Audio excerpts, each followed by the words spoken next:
Mitchell. Oh, what a pass! Driving off that baseline, Maceo Teague. Welcome to SicEm365 Radio. After winning the Big 12 regular season championship on Tuesday, oh my, a hammer from Butler. SicEm365 Radio is presented by IdealMRI.com. High-quality MRIs for $497 or less.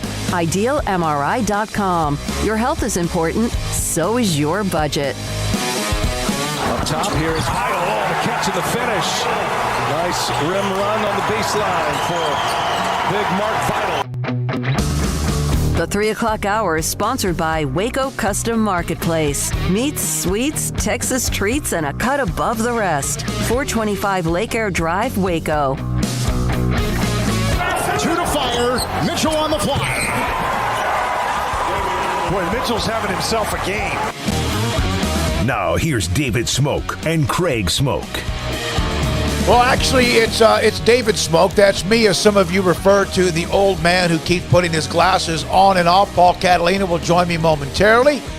He is trying to get back into the state of Texas after a flight that he was supposed to be on earlier today. Was delayed and then canceled because of some of the weather, as it's been kind of a rainy, stormy August the 2nd on this Monday afternoon. In studio, Jack is here, Marquise is here, Armstrong is here as well. Paul will join me because I need him to, because I tried to pay attention to about an hour and a half of the state Senate hearings going on in Austin. Dr. Livingstone, Mac Rhodes, Bob Bowlesby, other particular reps from schools around and throughout the state of Texas. Not all, but most are there as well to try to, I guess, as they say, look at the future of college sports and athletics in the state of Texas because of what happened a couple of weeks ago when the news leaked that Oklahoma, Texas would be leaving for the SEC. We know that timeline. We'll take your chat on YouTube channel 365 Sports. The text line is already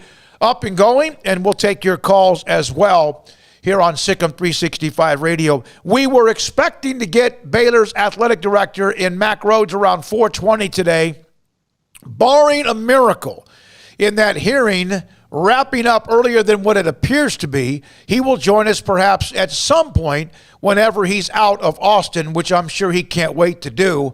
Not that it's not a serious type hearing that's going on. It's just, man, politics to me can give me a headache. Also, we're going to hear from J.J. Patton from Tenaha, Texas, little 2A school in deep East Texas, who committed to Baylor over Michigan and also Texas. A nice win for Dave Aranda and company. He was a part of the commitment over the weekend. As he'll join us sometime on the show today. And then also today, we're going to hear from Jed Drenning. He's the sideline reporter for West Virginia football. Jed's a good dude. We've had him on many times. What's West Virginia's point of view? Tomorrow, we're going to hear from a writer that covers Brigham Young. And then also later on today, we're going to check in with UCF. Yep. We'll hear from them, and I'll also have somebody to come on. Brandon Helwig will join us to talk about what's going on in the chatter with UCF. Paul Catalina. Paul, are you in Birmingham? Are you in Nashville? Where are you? I'm in Murfreesboro, Tennessee. I know where that which is. Which is just outside of Nashville. I'm in the shadow of Middle Tennessee State University, a school that might feel like it has a place in Power 5 conference football. I don't know. Everybody seems to think they do now. So, but yeah, I'm here. I had a flight at 6 a.m. this morning, and I was going to come here. I would be sitting next to you right now and talking about this fantastic Senate hearing, which was just so riveting. It should be an Avengers movie. But I got a text from Southwest Airlines at 3:30 this morning that said, your flight's canceled. So I went on and checked the site, and it was all the flights were canceled. So I will see you tomorrow, hopefully just as the show is beginning. Yeah, I hope so as well. But otherwise, we'll have to start counting this as extra vacation days, which it is anyway. Now, all right, I need you to try to, and you know me on these things, you better grab my attention quickly. What have you learned in what has now been 2 hours of a Senate hearing down at the legislation in Austin? Bob Bowlesby was the most riveting person I heard speak. There was an economist from SMU. I think you heard some of that. That guy was kind of called in off the cuff on Friday, so he didn't bring much to the hearing, in my opinion, other than kind of platitudes about the economic impact. But three things from Bob Bowlesby, and I'm going to do these backwards. From when they were said. The Big 12 network, the reason there is not one is due in large part, of course, to the Longhorn Network. But also, part of the reason there's no Big 12 network is 27 million people are in the footprint of Texas, or in Texas, in the viewing area of the conference. There are only 8 million people among the other 8 schools in that conference, so that under the old cable model that there was, the footprint of the Big 12 was not very big when it came to why would you have a cable station all over the place when the footprint is mostly in Texas. And a lot of this discussion in the hearing was about the old cable model and the new streaming model, in that cable television makes money, for people who don't know, on the fact that they're charging you for something you're probably never going to watch. All these. I saw this. Kind of like you piecemeal a buffet of what you want, correct?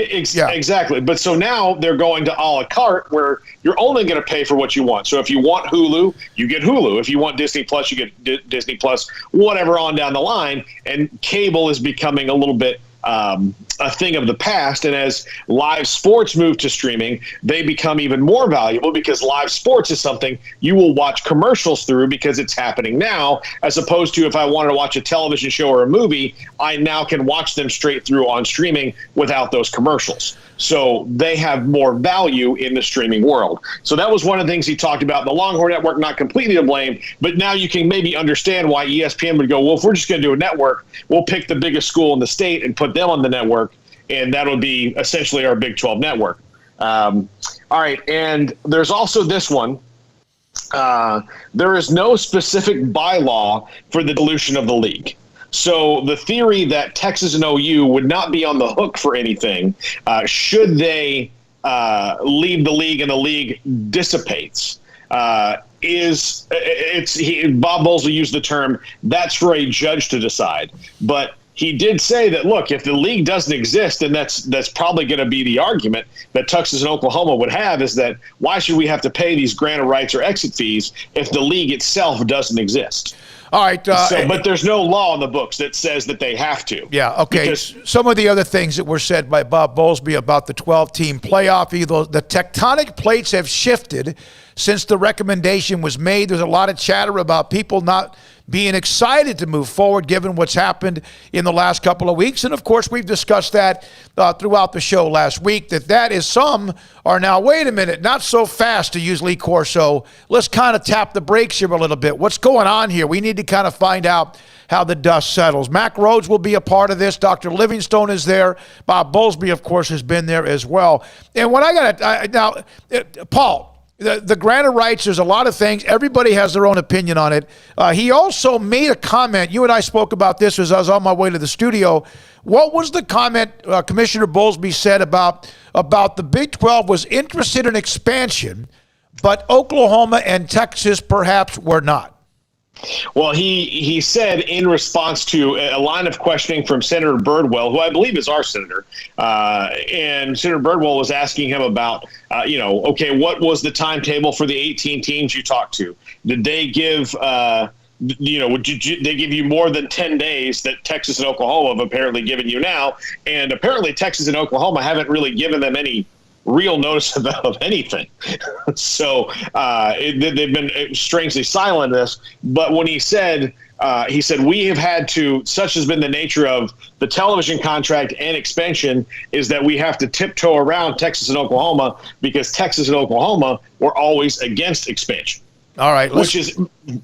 Which when you go back in history, the person who made the announcement about expansion and that they were going to look into it was the very bombastic David Boren, who now that looks like bullcrap upon bullcrap, because if his institution never intended to do it, then why was he the one who was, hey, look at us, we're going to expand? All right, Craig Smoak will be back with us tomorrow. He is going to send a couple of things our way along the way. Mac Rhodes again. I would say we expected him about 4:20. That might now be somewhere, I don't know. These things can drag on like school board meetings, so maybe even possibly after 5. But no matter what, we're going to hear from Jed Drenning on West Virginia at 3:45. We're going to try to see when we get the UCF segment, which was going to be about 5:15 or so, we might shift that one way or the other. And then J.J. Patton, the great athlete from Tenaha, the story he gave me last night when I did a few minutes with him that we'll have, who committed to Baylor, and Dave Aranda, he got a call from Devin White, the former All-American at LSU, now with the Buccaneers, how he woke up a couple of days in a row pretty sold on he's going to commit to Michigan. He kept wanting to sleep on it, and then all of a sudden something changed. We'll have that for you as well at some point. So it's getting kind of fluid today. Let's get to some of the questions, Paul, right off the top of our YouTube channel, and you and I can go back and forth with this.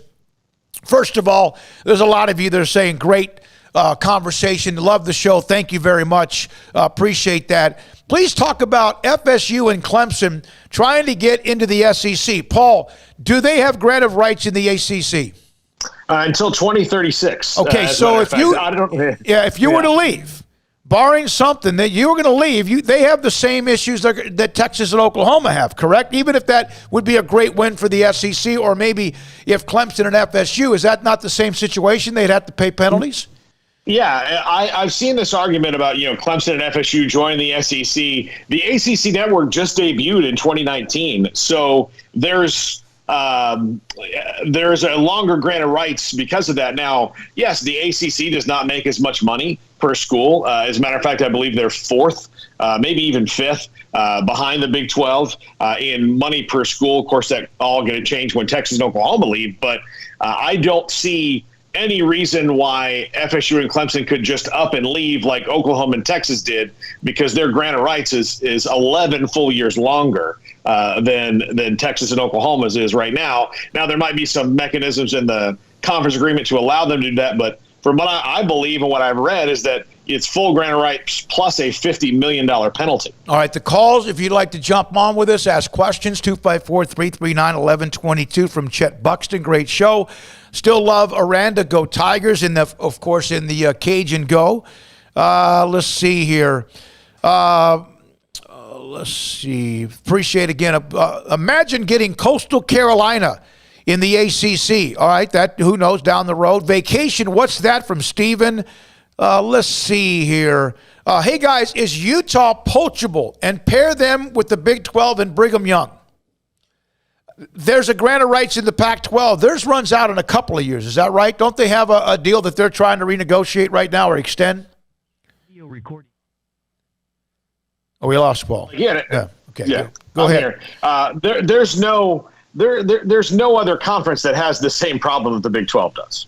I mean, there's not one. And trying to poach would only, so you get money, like think of it this way, like trying to poach a team from another Power 5 conference is only going to end up this way. So say Texas and Oklahoma give you money. To poach that team, you're going to have to take some of that money that you got from Texas and Oklahoma and pay for the team you poached. So if you go get Utah, a lot of that money you got from Texas and Oklahoma is going to just go right to the Pac-12. So you're just, it's kind of like when your paycheck comes in and just goes right out because you got to pay your power and your water and your cable and your mortgage. I mean, so why not save that money and think of a different way? All right, 254-339-1122, the number to call. The YouTube channel is blowing up. Chad Dixon continues to tell me, you guys need to look at Twitter. FSU and Clemson have reached out to the SEC. That's fine. There's still the bottom line of what they would have to do, in fact, if they were going to leave. Brigham Young is not going to leave the WCC for non-football sports. The Sunday thing is too big of an issue. And then here's also from Kevin. Streaming takes money out of the system because 80% of the people who pay for ESPN and Fox wouldn't if they had the choice. Only 20% of cable users watch those channels. I tell you right now, and Paul, you and I have talked about this, Craig as well, I would love that option. I would love to be able to piecemeal what channels or what cable channels I get because there are 300 or 400, 1,000 of them now, and I might watch 10 or 12. Well, if you take out sports from the equation, for me, it's about 10. I mean, sports might like when have I watched USA in the last 10 years? Other than when the Olympics are on right now, and that's where the basketball game got put.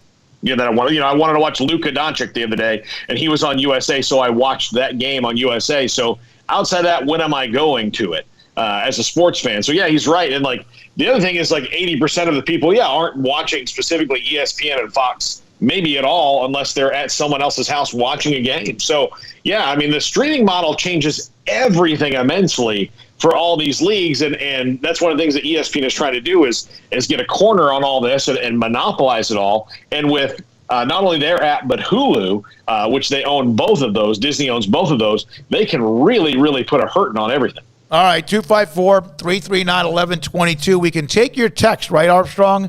But when Paul's on Skype, and that's where he is right now because his flight was canceled earlier today, when he's on Skype, we cannot take your call. So I'm just going to eliminate him on occasion, right? And Armstrong, isn't that what you said to do? We'll just pop Paul off and then have a segment where we only take your calls. And it would be better if Paul was a part of it because he's probably the one that normally would answer everything anyway. Now, before we move forward, there's a couple of stories of interest.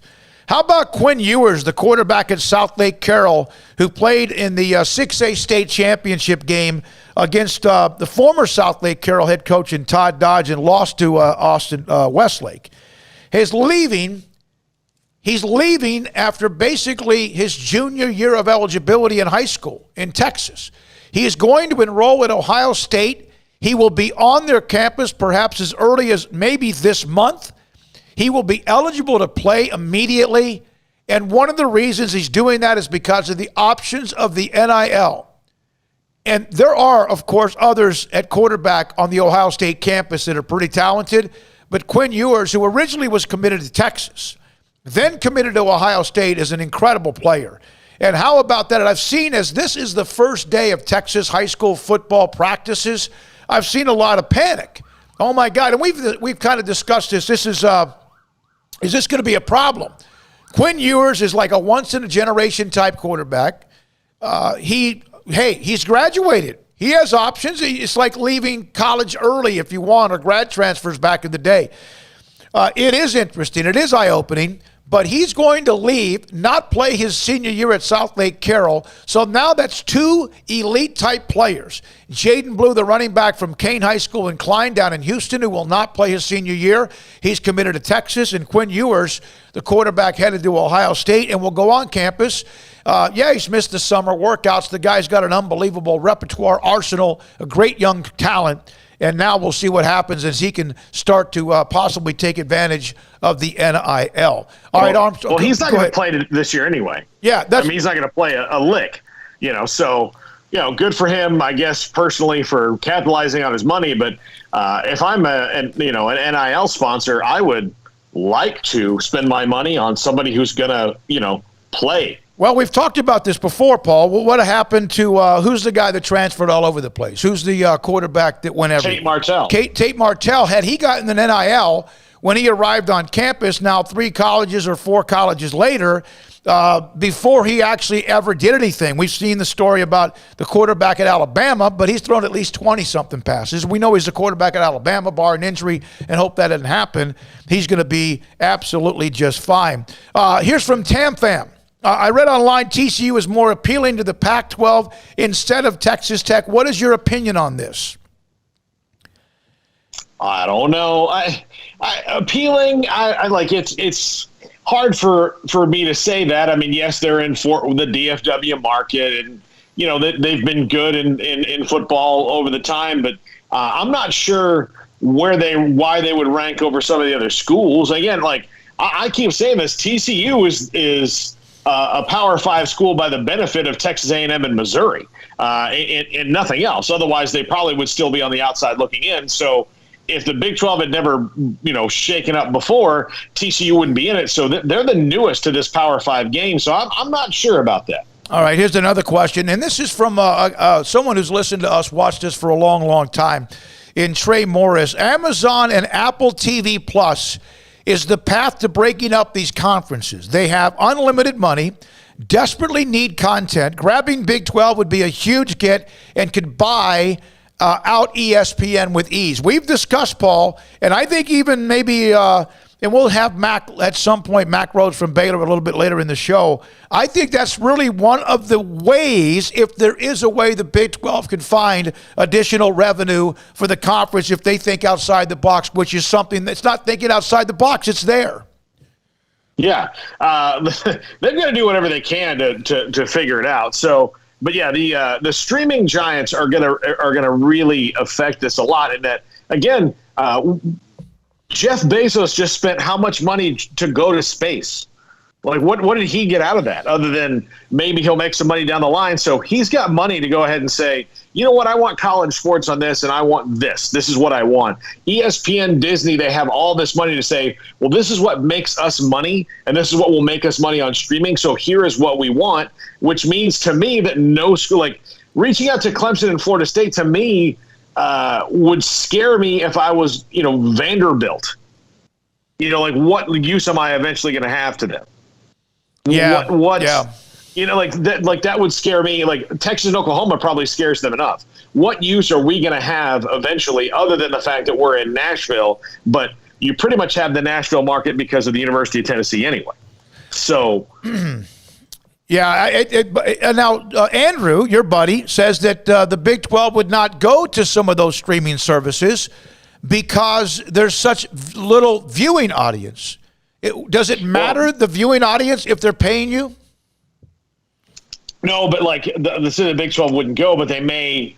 Think of it this way. If what I just said about the Big 12 network, if 27 million of the viewers of the Big 12 are all in one state, how much does that incentivize, Amazon or somebody to go get that when clearly it wasn't enough for Texas and Oklahoma? Okay, 254-339-1122. Paul, I'm going to take a break with you here, okay?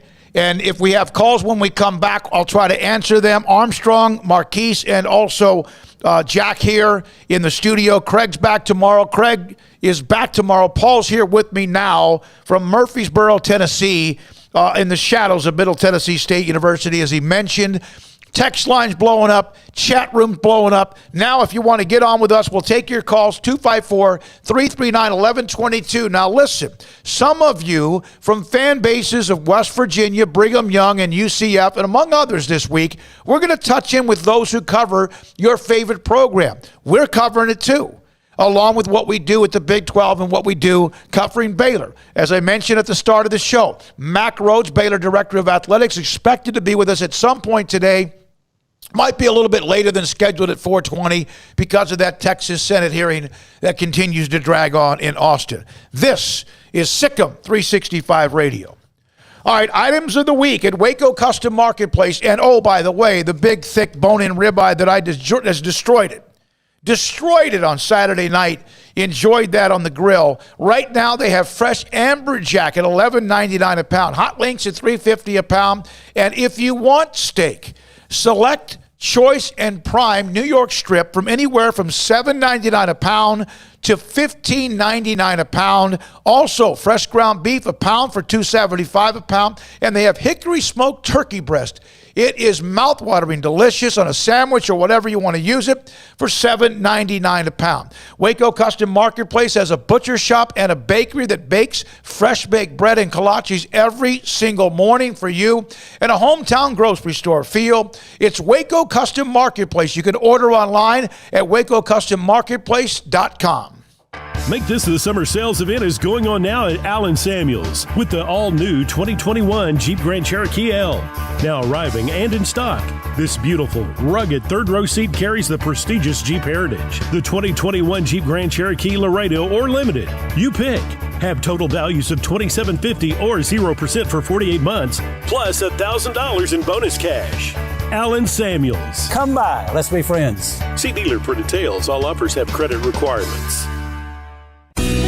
Let Camille Johnson Realtors guide you seamlessly through the process of buying your dream home or selling your current one. Commercial, farm and ranch, or residential, Camille Johnson Realtors can smoothly and successfully lead you through any transaction. With a team of 28 experienced agents who are excited about serving you, Camille Johnson Realtors services the entire greater Waco area. If you're in the market to buy or sell, contact Camille Johnson Realtors, 104 Midway Center in Woodway, or find them online at www.camillejohnson.com. Camille Johnson Realtors, elegant, charming, warm. Welcome home. One size fits all. That may be all right for an adjustable belt or cheap sunglasses, but when it comes to your financial needs, no one wants a one-size-fits-all strategy. Cam Heathcott, your Edward Jones financial advisor, knows that his most important goals are yours. That's why he takes the time to understand your needs, knowing you. That's how Edward Jones makes sense of investing. Cam Heathcott, covering Conroe and Houston, 936-756-7717 or cam.heathcott@edwardjones.com. Edward Jones, member SIPC. Boots add protection. Good boots help you climb better and move forward faster. And when your son or daughter steps into the boots of a U.S. Army officer, they also learn how to lead. In these boots, they'll gain more confidence with expert training in one of more than 150 occupational specialties. In these boots, they'll stand a little taller and lead a team with diverse backgrounds and areas of expertise to successfully accomplish whatever challenge comes next. In these boots, they'll earn respect with valuable experience from day one that will give them solid footing for success into the future. Highly qualified candidates who earn a spot on our team can receive comprehensive health care coverage, college tuition assistance, and a bonus of up to $40,000. See all the things your son or daughter can achieve in our boots at GoArmy.com. U.S. Army Waco Recruiting Company, 254-598-8131 or 254-776-1543.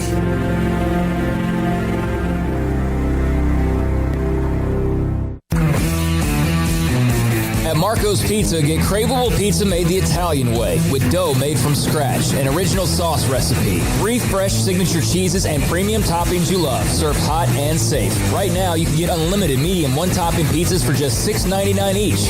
Why stop at just one? Order with your app or at marcos.com for curbside, carryout, or delivery today. Marco's, pizza lovers get it.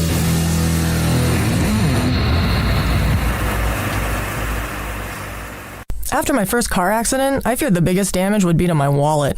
I expected a mountain of bills and a long, drawn-out process. But my Texas Farm Bureau insurance agent was there when I needed her and helped me get back on my feet and in my car in no time. Instead of a hassle, I got reassurance and a quick recovery. Stop by and see our agents at one of our 3 McLennan County locations. Coverage and discounts are subject to qualifications and policy terms and may vary by situation. This is SicEm365 Radio. Text us at 254-339-1122. The SicEm365 Radio text line is sponsored by Riverbend Liquor and Wine, with the most extensive variety of craft beer in Waco. A hidden gem on Lakeshore Drive and 19th Street. All right, one note from Trey Morris, who I know is dialed into a lot of what happens when it comes to marketing for businesses, TV, media, follow-up to whether or not they have much of an audience or not. Apple TV Plus is already talking to the Pac-12 about sports rights in 2024. Okay, we're going to take calls. Paul Catalina will rejoin me from Tennessee momentarily. His flight canceled earlier today. He's part of the show. Craig back tomorrow. Can't wait to hear from everybody. And also the text messages, the chat room, 254-339-1122. All right, we're going to go to Buckeye Dave. Is that right, Armstrong? I believe so, from San Antonio. From San Antonio. Buckeye Correct. Dave, good afternoon. How you doing? I'm doing fine. I love watching your show. Thank you very much. We appreciate you. I'm in San Antonio, but I lived in Columbus, Ohio for 25 years. Are you there? Yeah, I'm here. I've been to Columbus a couple of different times. I love that city. I know that's a Buckeye Nation, and they will tell you too, won't they? Well, we travel well. We have 550,000 living alumni. Okay, what's going on with you in Ohio State? So what did you want to talk about? Back in the day, there was a time when Texas wanted to go to the Big Ten, and they were refused because of really what they did to the old Southwest Conference. And what they were doing to the Big 12.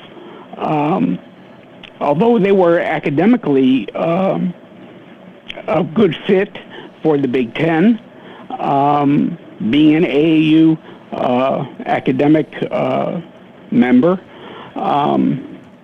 they wanted to run the show. And it seems like they've always wanted to run the show. And I hope they finally get what they want in the SEC. They're not going to win there. It's not going to change recruiting from the Blue Bloods.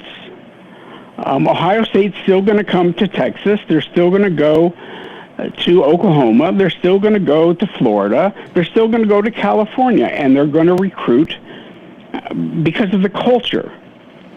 And I think what Texas and Oklahoma has done to college football is a shame. They've done it for money and money only. I just think it's really sad. It was a sad day for college football because they're not thinking of anyone but themselves, and that is sad. Now, obviously, you have amazing passion. I even heard your maybe voice break up a little bit. I could be accused of being the old man, get off my lawn, and that's fine. I think I do try to change. Technology is sometimes always something that I'm always behind with, but I'm learning to understand that better as I do a show on YouTube with Paul and Craig and all the various things, even including an app. Those who will argue with you and you're an Ohio State fan, I would think most Ohio State fans, I don't know if they think this is a shame. I don't know if they think this is bad for college football. In the end, we're now in an area or a time period where we just want to buy everything, gobble up everything, and not really care who we leave behind, whether it's corporate America or now in college athletics. If, in fact, the quote was true a couple of weeks ago when somebody at Texas was asked about, well, what about those who are being left behind? Quite frankly, we don't give a damn. That sounds like it might be true. I don't know. If that's true, then, Craig made this comment, I believe it was last Friday. One of the reasons why I love college football is because it was different than the NFL. Now we're getting to a point where maybe they're trying to be like the NFL. One of the reasons I love college football is because of traditions, because of the atmosphere. And you could still have that if Alabama's playing even Ohio State or Texas in the same conference or whenever they play each other. But I do miss Appalachian State blocking a field goal to beat Michigan. I do miss Boise State being able to pull off an upset to beat Oklahoma in a moment, as far as what that moment meant for college football. I miss the fact that Miami in 1983 wins the national championship when they had been on life support.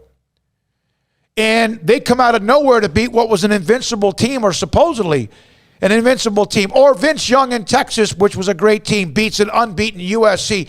What I'm going off. What I'm saying is I love college football for the atmosphere, the tradition, and the fan bases, and the sometimes, yes, even though the Blue Bloods usually won it all the time, I don't know if I'm going to be as engaged, no matter if my favorite team or whoever I cover is involved in 32 or 26 or 40 teams.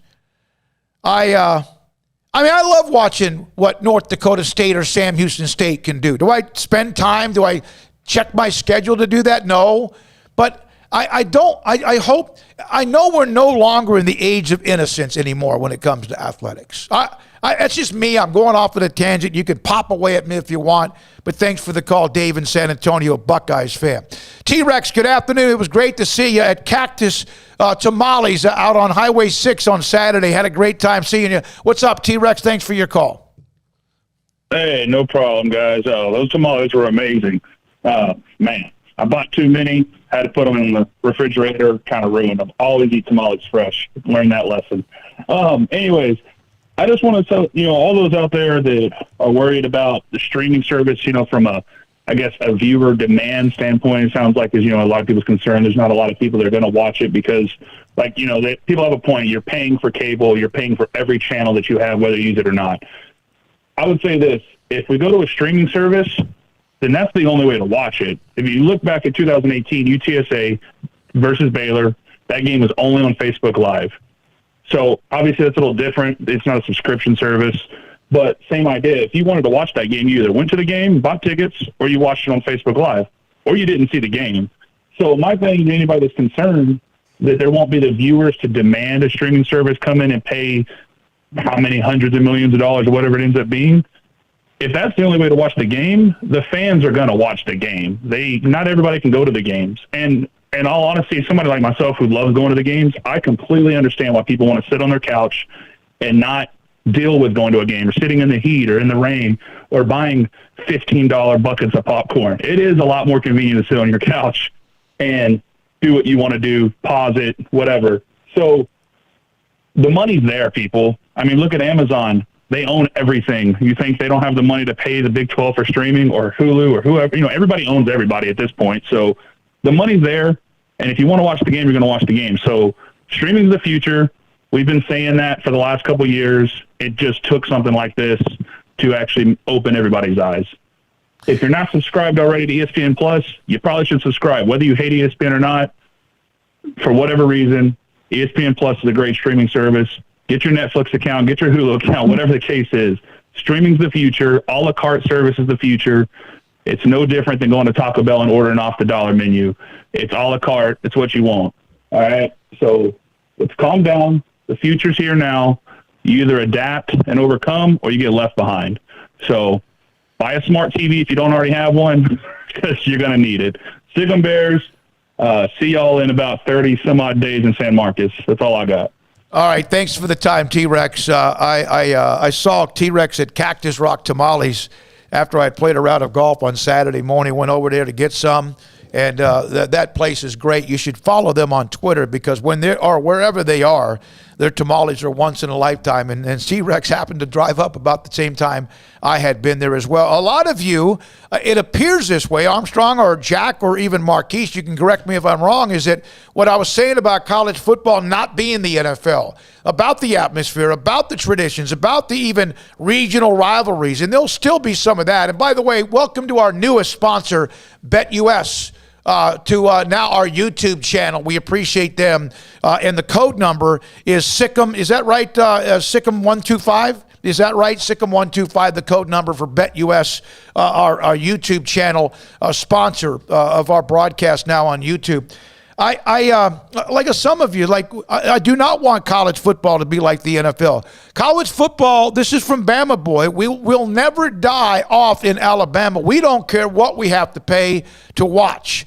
Let's see here. From Pro Player 2000, some college sports need to die. What's up with those skinny rowboats? Not sure if that's a shot we could read on the radio. Bama Boy, I heard Alabama is having a hard time selling tickets this season. I can't imagine that is true. Let's see here. Oh, from Badger and Bournemouth fan. Texas was refused to the Big Ten because they wouldn't take Oklahoma. I don't have sources on all of that. I'm going to believe some of you, which might be dangerous. Let's see. What's the over-under on the packs of Virginia Slims this guy puts away every day? Pro Player, that was a caller. Be respectful, just like we will be with you as well. All right, let's go back to the calls. Robert Goodson, Miami didn't win that title. Auburn did, completely robbed that year. Robert, 1983 Miami beat Nebraska. They were ranked number 1 in the Orange Bowl, unless you're looking at a different year that I don't know about. Armstrong, what do we have? We have William from Kansas City. All right, William from Kansas City, a great basketball city. Good afternoon, William. What's up with you, man? Hey, how's it going? We're doing great. First of all, Rock Chalk, we're kind of screwed at this point. Honestly, my thoughts are either, and then so many people have said this, but either the Big 12 just needs to split up, everyone needs to go their separate way, or they need to figure it out. And my kind of unique proposal is I think they need to stay relevant, and I think some other conferences need to stay relevant. I think one prospect for a merger would be the American Athletic. I think there's a number of schools that would be kind of attractive and keep them relevant as well. I think Cincinnati, Houston, Memphis, SMU, the 2 Florida schools wouldn't be a bad choice to add, and I think it would help them as well. Anyway, that's just my thoughts. Thanks for the call. What the remaining 8 need to do right now, no matter what you think or I think or anyone else on the chat rooms, the text line, the phone calls think about adding this or adding that. Listen, I was on the text line throughout the weekend. Just me. Go ahead and get UCF if they want to. Brigham Young if they want to. Cincinnati and Memphis if they want to. And I haven't forgotten about whatever other schools in the area, and I'm not overlooking SMU and Houston because I love the history of the Southwest Conference, even though it's been gone now since the mid-'90s. Right now, the 8 have to worry about one thing, not breaking up. Being patient, which is hard in this day and age of anywhere, because we're at instant gratification or instant immediate answers or one-way whatever decisions. And find a way to get through right now. By the way, when a week ago Wednesday, when Brett Zerneman had the story that Oklahoma and Texas were leaving, what has changed, honestly, since that day? Some things became official. The story was that Oklahoma and Texas were leaving the Big 12 and wanted to go join the SEC. We know that some of that was already pre-planned. We know that a lot of that was already being discussed anyway. So really, what has changed? Because immediately we're talking about realignment. My God, well, the Pac-12 is going to go to the Big 10. The Big 10 is going to want X, Y, and Z, the AAC and the Big 12 and the ACC, and who else is? What really has changed other than a lot of us losing energy over a great sport and a lot of opinions and a lot of feedback? But what's changed? Nothing. Everyone's still where they were when that story came out. Now the question is, when does the dam break? And yes, you have to be proactive. Bob Bowlesby in the Senate hearings today in Austin one of the things that he mentioned, and he might have said this because he has to be careful himself if he's suing ESPN for trying to undermine his own conference by helping another one, he has to also be careful not to be hypocritical by, hey, UCF or Houston or Memphis or Cincinnati or Brigham Young, what about us? Nothing really has changed other than we know it's about to. Armstrong, anybody else? 254-339-1122. From Robert, my point is that Auburn was robbed that year, just like in 2004, and that Miami had no business jumping from 5th to 1st when Auburn had the harder schedule. Actually, what should have happened is Miami beat unbeatable Nebraska, and the Huskers still should have been named the national champion. I'm just kidding. Not get political, but college football is going to become a conservative sport in the coming decades. This is an opportunity for now. Texas is gone. Leave it alone. Houston is back on the rise, new facilities, Final Four appearance. Big 12 would be foolish not to extend an invite. From uncultured barbarian. Love the show. Keep up the good work, guys. We appreciate you for that. Someone is telling me, in Bali, I think it's Bali or Bala, take Houston before Memphis, that college football, Armstrong, I said college football used to be a great regional sport. I knew there were national champions. I understand that Ohio State and Michigan were not regional against the Rose Bowl against the Pac-10 then. I understand the Orange Bowl was a team out of the Big 8 or somewhere else. I always thought college football was about the regional and traditional rivalries. Maybe I just wasn't paying attention. That doesn't mean it wasn't a national sport, that whoever won the national title didn't get a lot of attention. Whether Notre Dame in 1966 or Miami in 83 or Florida State in 93 or whoever. That's just me. All right, when we come back, we've heard from a lot of you, and a lot of you continue to feed the text line. We appreciate it right now. 518 of you watching at least live right now on BetUS, our YouTube channel. Jed Drenning, sideline reporter for West Virginia, is going to join us. Later in the show, a reporter that covers Central UCF. I said Central Florida one time, and I got blasted for that. UCF. And at some point in between, Mack Rhodes, Baylor's director of athletics, and also over the weekend, Baylor received a commitment from Tenaha athlete J.J. Patton. He's got a great story. He'll join us as well in something I recorded last night. This is SicEm365 Radio. City of Woodway right now with all sorts of great things going on at the Woodway Family Center. You could explore skating. You can be a part of exploring skateboarding clinics throughout the month of August and September. Ages 6 to 13. Go to woodwayfamilycenter.com and look that up. Also, right now, there's basketball, gymnastics, and tennis going on. And gymnastics usually has a little uptick, even, of course, during the Olympic Games, whenever the gymnastic competition, even with Simone Biles dropping out, although I saw where she might be a part of the beam coming up in the next day or two. Also, if you want to stay in Woodway and you need to stay overnight because of a clinic or week-long registration and whatever you're a part of, they have 7 different hotels. You can go to discoverwoodway.com. But right now, the Woodway Family Center blowing up with also archery, disc golf clinics, and more. DiscoverWoodway.com.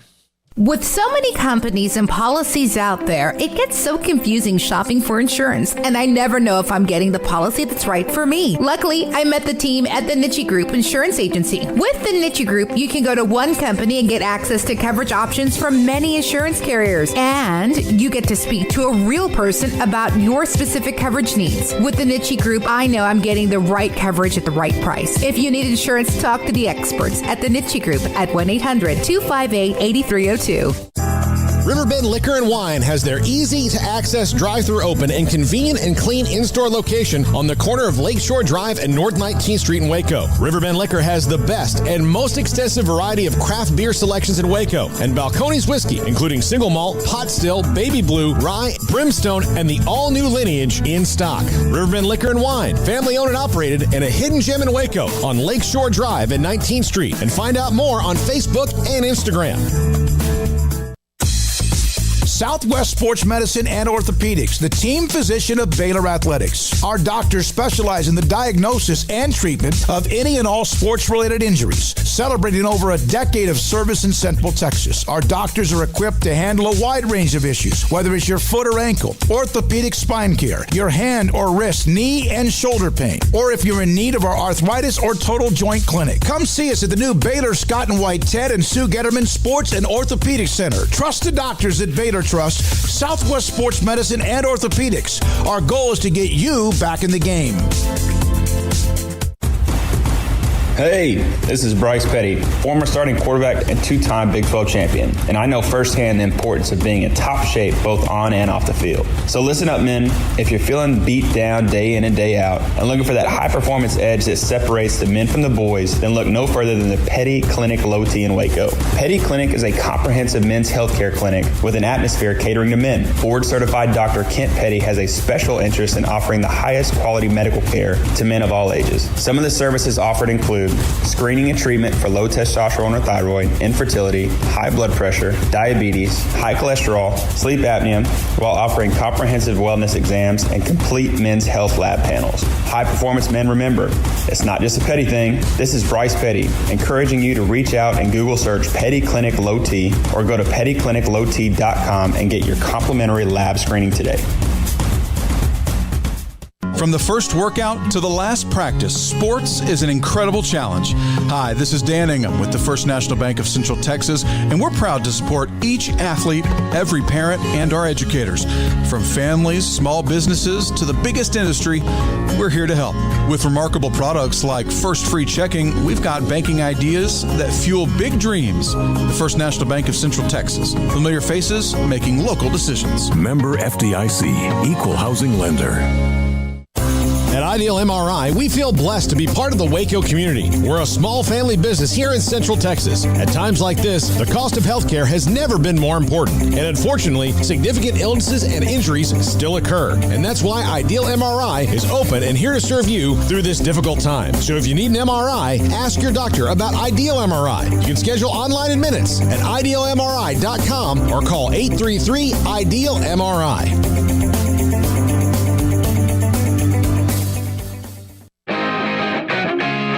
Welcome back to SicEm365 Radio. Have you subscribed to our YouTube channel? Do it today by searching SicEm365 on YouTube. All right, here we go. This 3 o'clock hour winding down very quickly. Paul Catalina will rejoin me from Murfreesboro, Tennessee in the 4 o'clock hour. Senate hearings continue in Austin. They might need to get some blow-up mattresses to take a nap to get some sleep before that thing. And I guess I am making light of it. Never have I heard so much over 2 hours without anything being said, and you wonder why sometimes things can't get done.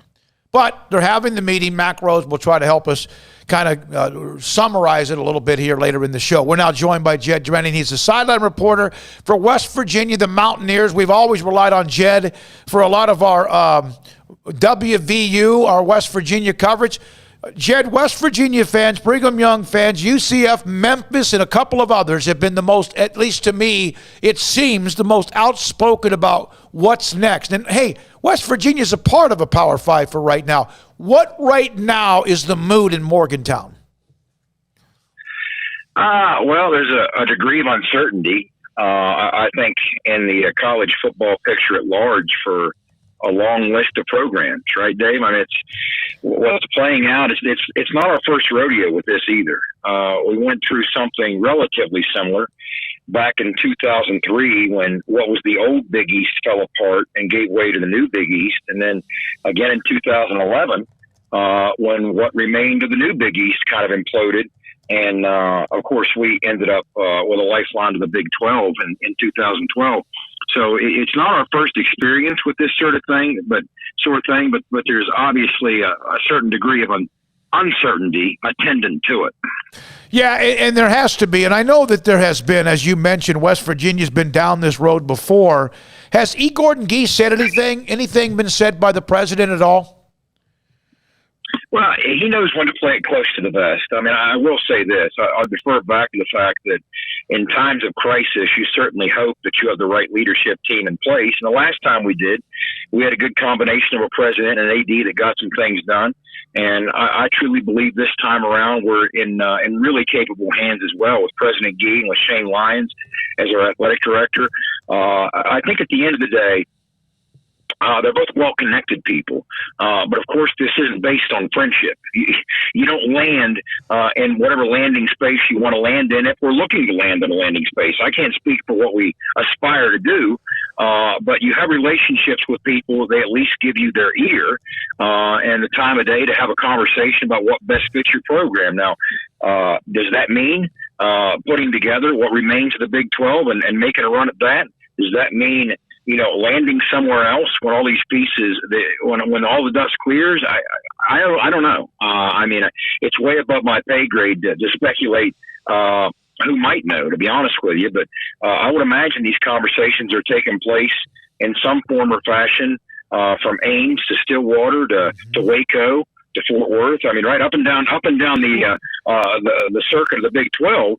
And not just there, but also there have been these conversations in Group of 5 towns for quite some time as well. So we're just going to have to see the musical chairs. I remember the sense that in 2011, 2012, that was probably just the first of many steps to unfold. Really, since the onset of college football, there are musical chairs and conference realignment. We've just more fascinated by it, I guess, more recently. But who knows when all this is over, and who knows what it might look like when it is. Yeah, I agree. What is the issue, and Jed, the history with West Virginia and the ACC? What is the sticking point there? I guess it depends who you ask. I mean, in a lot of respects, you'd think that we'd be a perfect fit, both regionally and otherwise. I mean, there have been academic conversations in the past, but first of all, I think that's a smokescreen if, in fact, it was even brought up. I don't know if that's going beyond hearsay. And we've made some strides from an academic standpoint as an institution as well. I mean, I could make the case there, but the truth of the matter is I think culturally we're a good fit with the ACC, but culturally we've been a good fit with the Big 12. I mean, I'll be honest with you, Dave.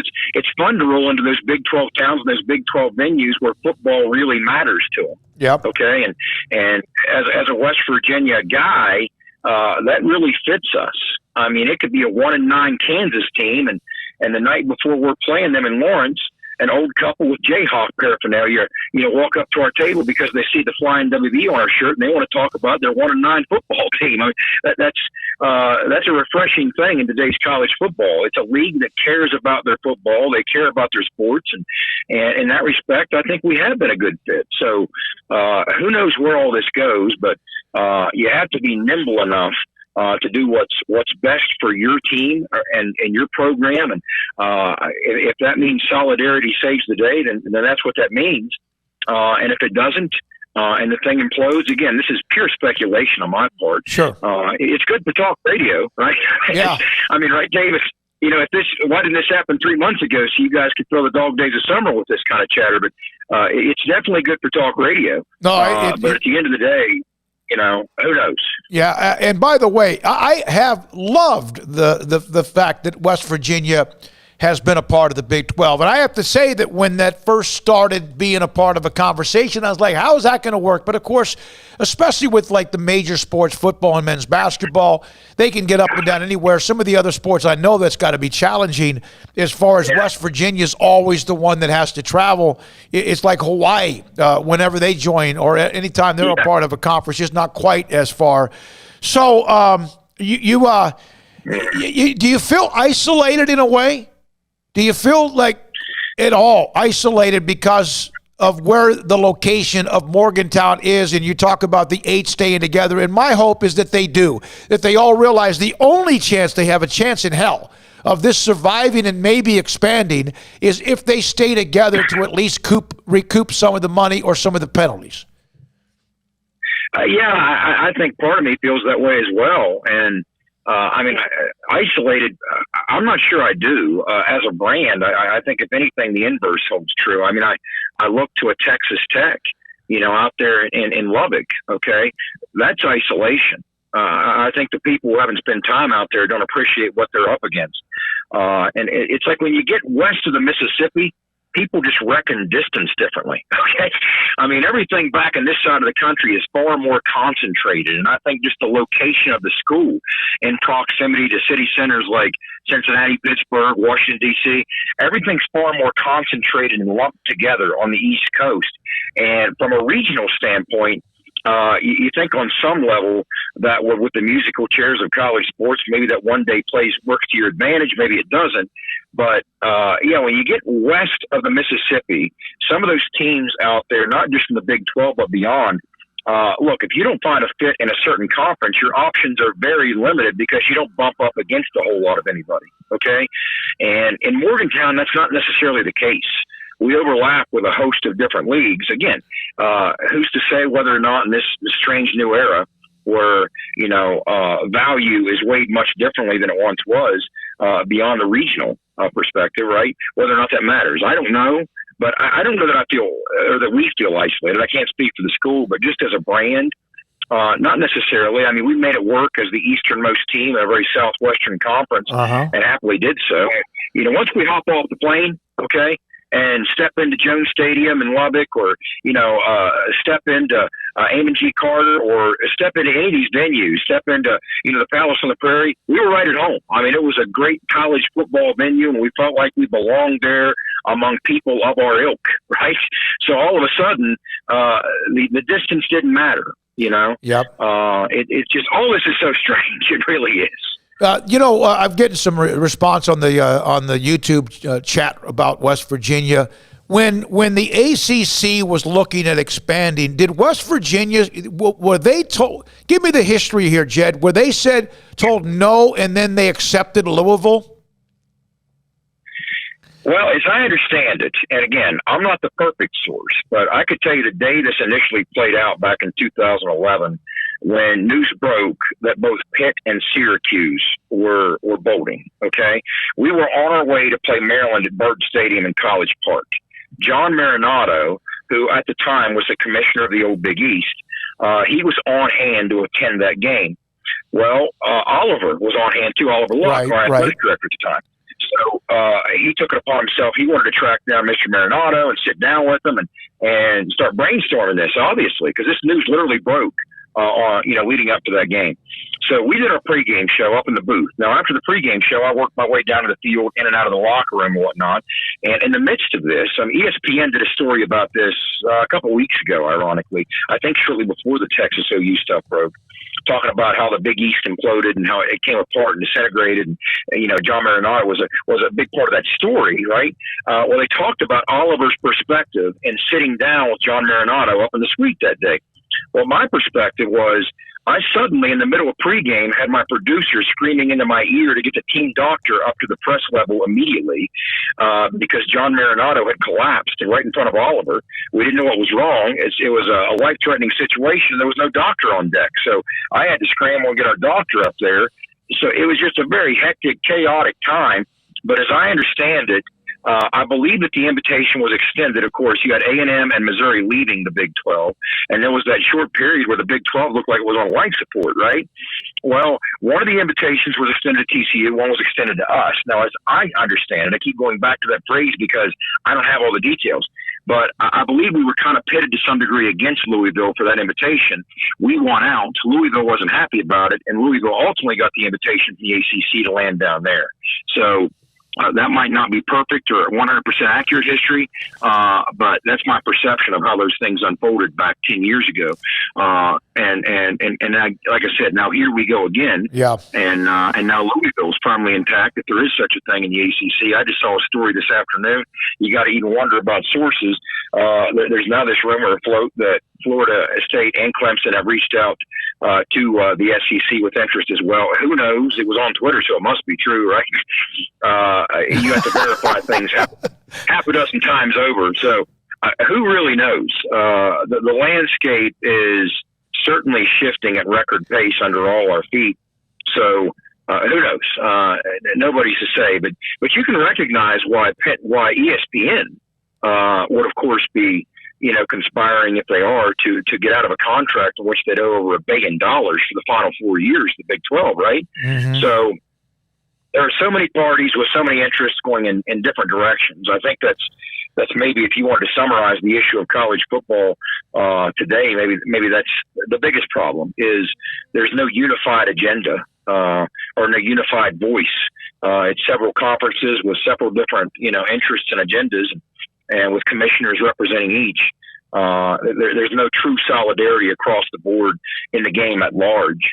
So some of these things were not just bound to happen, but bound to continue to happen. And I think that's part of what we're seeing. All right, if you could quickly, and Jed Drenning, again, West Virginia sideline reporter, does a great job of covering West Virginia. If I said, okay, the 8 stay intact, and, who knows if they do, but that's pretty much their mode of survival. If I asked you to pick 4 teams that are right now not a part of a Power 5 conference, do you have kind of a list off the top of your head you'd like to see added to the Big 12 to keep it going? Oh, you're saying in addition? Yeah.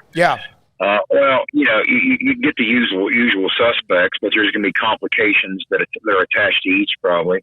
BYU would come to mind, of course, from a travel perspective. That doesn't make my life any easier, right? UCF would come to mind. They've come around as a brand. Houston would come to mind. When they're at their best, they're at their best. I don't want to leave anybody behind. I mean, Boise, again, my life wouldn't get any easier. I like that part of the country, but all of a sudden, life becomes a journey. But it's difficult to say, unless you can maybe pluck somebody from another league. I mean, who knows? Maybe you can do that. I mean, isn't poaching the new normal? So, with the grant of rights, I thought there was value to that, but maybe that's dissipated to some extent in this new reality. At least you can get, like you said, extract some money out of people who do kind of jettison on you. My biggest question is, going into the season, I mean, I would hope, and I'm speaking only for me, not for Neil Brown or anybody else, but I would certainly like to see, under the given circumstances, horns down at every turn. I mean, I want to start us going horns down against the Maryland Terps in our opener. That's what I want to see. Start practicing it, yeah. Is that still a penalty? Yeah. Hey, Jed, thank you as always. At The Signal Caller on Twitter, Jed Drenning, West Virginia sideline reporter.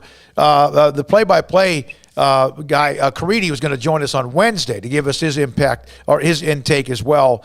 Tomorrow we check in with Brigham Young and Jake Hatch. Later on today, we hope to have UCF on the spotlight sometime around the early part of the 5 o'clock hour, and still also just kind of monitoring the Senate hearings, the Texas Senate hearings down at Austin, for when we will get Baylor's director of athletics. The chat room continues to be very, very strong. We appreciate a lot of you. Also, as well, the text line and the phone calls at 254-339-1122 from the 503. I'm in Oregon watching Big 12 and my Ducks, of course, for a long time. I find similarity between West Virginia and us. In fact, I'd venture to say they're probably on average the 3rd best team in the league, now moving up to number 1 with Texas and Oklahoma leaving. They just finished their players building a player's dream to rival ours in Eugene. Are the other schools worried the Mounties will jump because they are probably number 2 right now behind Notre Dame? And that's from the 503. When we have Mac Rhodes on, and I did jot this down on a piece of paper here with some of the questions, although mainly today about all of the news in the last couple of weeks and even today's hearing, all of these schools that don't have the large alumni bases, that do not have perhaps the blue blood tradition, that have spent maybe you could say hundreds of millions of dollars over the years to try to keep up with the arms race. What is the option if something doesn't work out? Baylor wants to build a brand new facility for their basketball, men's and women's basketball. And it's going to be amazing, state of the art. They just won a national championship. That was kind of put a little bit on hold because of COVID. Then you win the national title and it's back on, hey, we got to find a way to get this going, along with the football ops building. They're just one school. What about the others and how much that might have slowed down anything, if at all?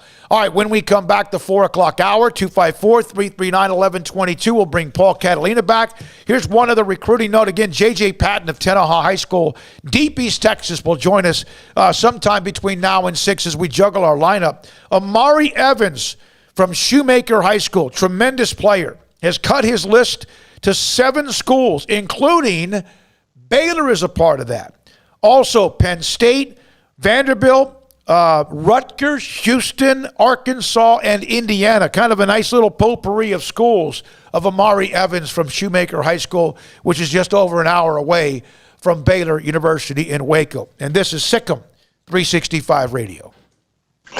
Hey, guys, with sports betting season in full force, football season fast approaching, you need a sports book with integrity and longevity like BetUS. You may already know this, but BetUS has been pioneers in the sportsbook industry for almost 3 decades, thriving and paving their loyal customer base. That's BetUS.com, and they've got loads of bonuses. Join now or call 800-69-BET-US. That's 800-MyBetUS, and you receive a 125% sign-up bonus by using bonus code SicEm125. That's SicEm125. They have re-up and referral bonuses also, and BetUS is known as America's favorite sportsbook for a lot of reasons. They've got all your NBA, NHL with team and player props, tons of NFL futures, and NFL odds up already. You can bet UFC matches and props, PGA golf, round matchups, live betting on most sports, including golf, and the online casinos has hundreds of games, and the racebook has all your horse tracks. They have every bet type imaginable, and the Sharp Bet US mobile platform is easy with full betting options. So follow my lead, get your phone, online social sports betting partner with integrity and longevity. Like I did, BetUS, you bet, you win, you get paid. BetUS, use promo code SicEm125. Y'all listen up. Let me tell you something about group meals from Rudy's Barbecue. It's got all you need for all the folks you gotta feed, smoked meat, sides, and more. There's everything down to the tablecloth, just like the one that you see at the store. At a bridal shower, it's better than flowers. And a long distance meeting, it'll pass the hours. It'll feed all the cousins at a family function. It's better than potluck at a church luncheon. Next time you need to feed 10 or more, call and order a Rudy's group meal. Next in line. Three Nations Brewing Company has 16 different beers on draft with a new beer every Friday. It also offers 2 air-conditioned tap rooms, a large indoor beer hall, a second-floor mezzanine offering a great overview of the brewing company and equipment and patio where you can relax under the shade. Plus, you can now experience the new Three Nations Beer Garden Grill on our shaded patio with socially distanced seating for your enjoyment. Grab a cold beer and enjoy a bite from our freshly prepared and delicious menu. Street tacos, quesadillas, freshly cooked burgers and dogs, and veggie burgers too. State Fair tornado fries, nachos, and so much more, all prepared and cooked on site. So come visit the award-winning Three Nations Brewing Company on East Vandergrift off I-35 in Carrollton.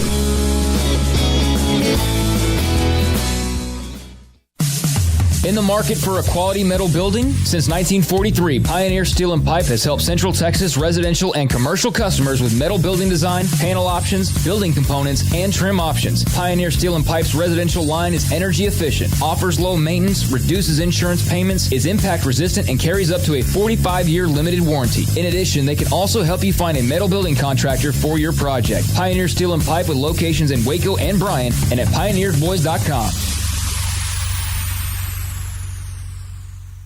Rediscover the thrill of driving with power and exceptional handling and control in a new 2021 Cadillac from Richard Car Cadillac. Whether you drive the dynamic 2021 CT4 or CT5 sedan or the sporty and spacious XT4, XT5, or XT6 lineup of SUVs, starting at only $32,900, the Cadillac of your dreams is waiting now to make your 2021 an exceptional year at an affordable price. Test drive from the expansive selection at Richard Car Cadillac or let us bring a test drive to you. Go to richardcarcadillac.com to schedule a test drive today.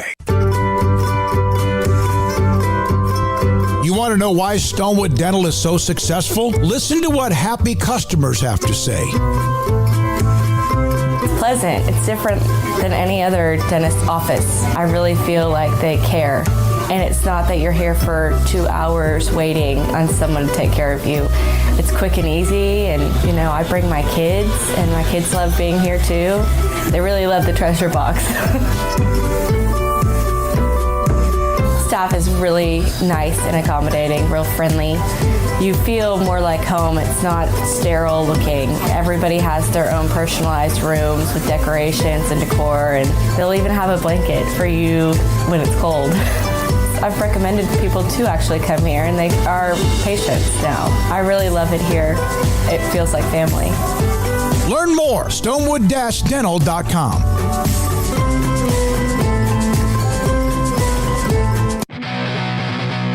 Welcome back to SicEm365 Radio. The 4 o'clock hour is sponsored by Boozer's Jewelers, the wedding ring store, specializing in custom jewelry and repair, all in-house. Over the middle, he has Ebner in for a touchdown. Here's David Smoak and Paul Catalina.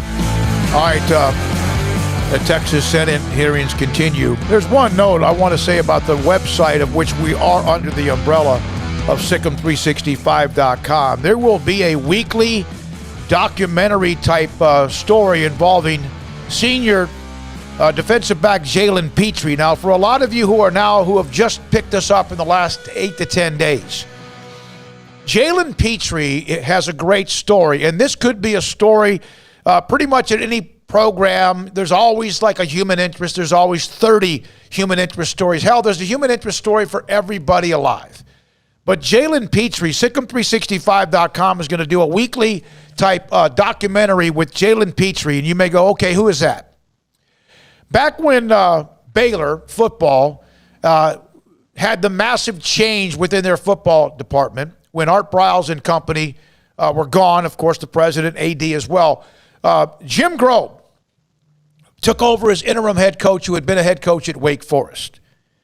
During that time, throughout the 2016 season, Baylor had signed that year a great class. They had a hell of a class, and of course it was eventually rated by many, including Texas. Oklahoma State, I think, got somebody. Oklahoma, maybe TCU did as well. But it got rated after the Pepper Hamilton report when Briles was fired and all the story, all that stuff. All right.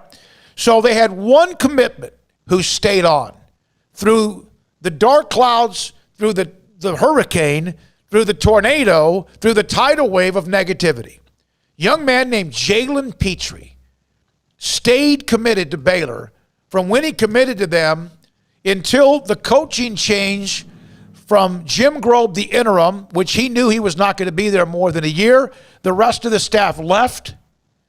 And then Matt Rule, now the head coach at Carolina, took over, and Jalen Petrie remained the only commitment to Baylor. And SicEm365.com, the umbrella of what we do, is going to have Jalen on as part of one of those NIL deals. And I think the umbrella, along with many others, of course, are having opportunities to have these deals with certain student athletes.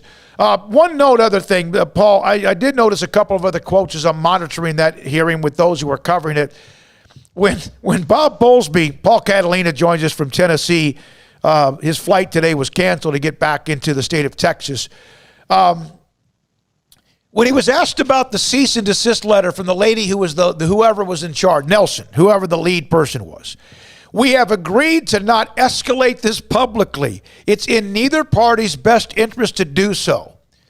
Isn't that a little late in a way? I know what he's trying to say there, but isn't that maybe? Hey, I think he showed some balls to do what he did. People could argue with him or whatever. The ESPN could be pissed, whatever. But we've now decided we will not discuss this publicly because we know attorneys are already involved. But that I thought that was kind of a funny moment, I guess, during what otherwise is a pretty serious story. Yeah, I do think. I mean, you think of it this way: if Jack got up right now and slapped Hayden in the face, and you asked him why he did it, and he goes, "I don't think it's in the best interest of either of us to discuss it," you'd be like, "Well, I mean, I still really need to know, like why that happened." Yeah. So I think that's kind of how it went. By the way, here's a quote. I'm trying to follow as much as I can on Twitter during this time. But Baylor AD Mac Rhodes and Max Olson tweeted this, our good buddy. Many of my colleagues around the country believe that the University of Texas created this situation because they think so highly of themselves. My humble opinion, I completely disagree. I think it's because they felt too little of themselves. That is a Mac Rhodes dart. Wow. Just a dart from Mac Rhodes. And I can't wait to get him on and have him expand on that. Because it is like, maybe you do, like, if think of it this way, and like I haven't, and I thank Mac for making me think of it this way. If you are so big and Billy Badass, as the University of Texas claims to be, why can't you make the Big 12 work? Why do you need Alabama's help? Because what they're doing right now is going for Alabama and Florida and Georgia's help. That's what they need, because they can't do it. They haven't been able to do it. And so, like most people who have gigantic, ridiculous egos, who think or who outwardly appear to think that they're better than the world, underneath, they're just a scared little kid who can't figure out how to do it on their own. And, of course, some of the reaction, as you can imagine, most of them are from the Texas fans who never no one's allowed to ever, like, backslap them or whatever. And then you want to bring up the sexual assault scandal. And then you're making light of that when, you know what Max said? Good for him. I mean, everyone's got to protect themselves, right? And what if Baylor would have been invited to the SEC? What would they do? I'm going to ask Mac that. Like, what would you have done? That's part of the questions that we'll get to with him. But he now apparently... But it's not an apples-to-apples comparison. If Baylor was sitting around, winning a basketball title and about to break ground in a new arena, and the SEC said, you know what? We like those guys over at Baylor. Let's give them a call and see if they want to come in our neighborhood. Of course they would say yes. Of course they would. But Baylor has never walked around in a measuring contest with anybody else, where Texas is constantly trying to pretend like they're Milton Berle. And that's a very inside joke, but people who know. But, like, they're always trying to measure it.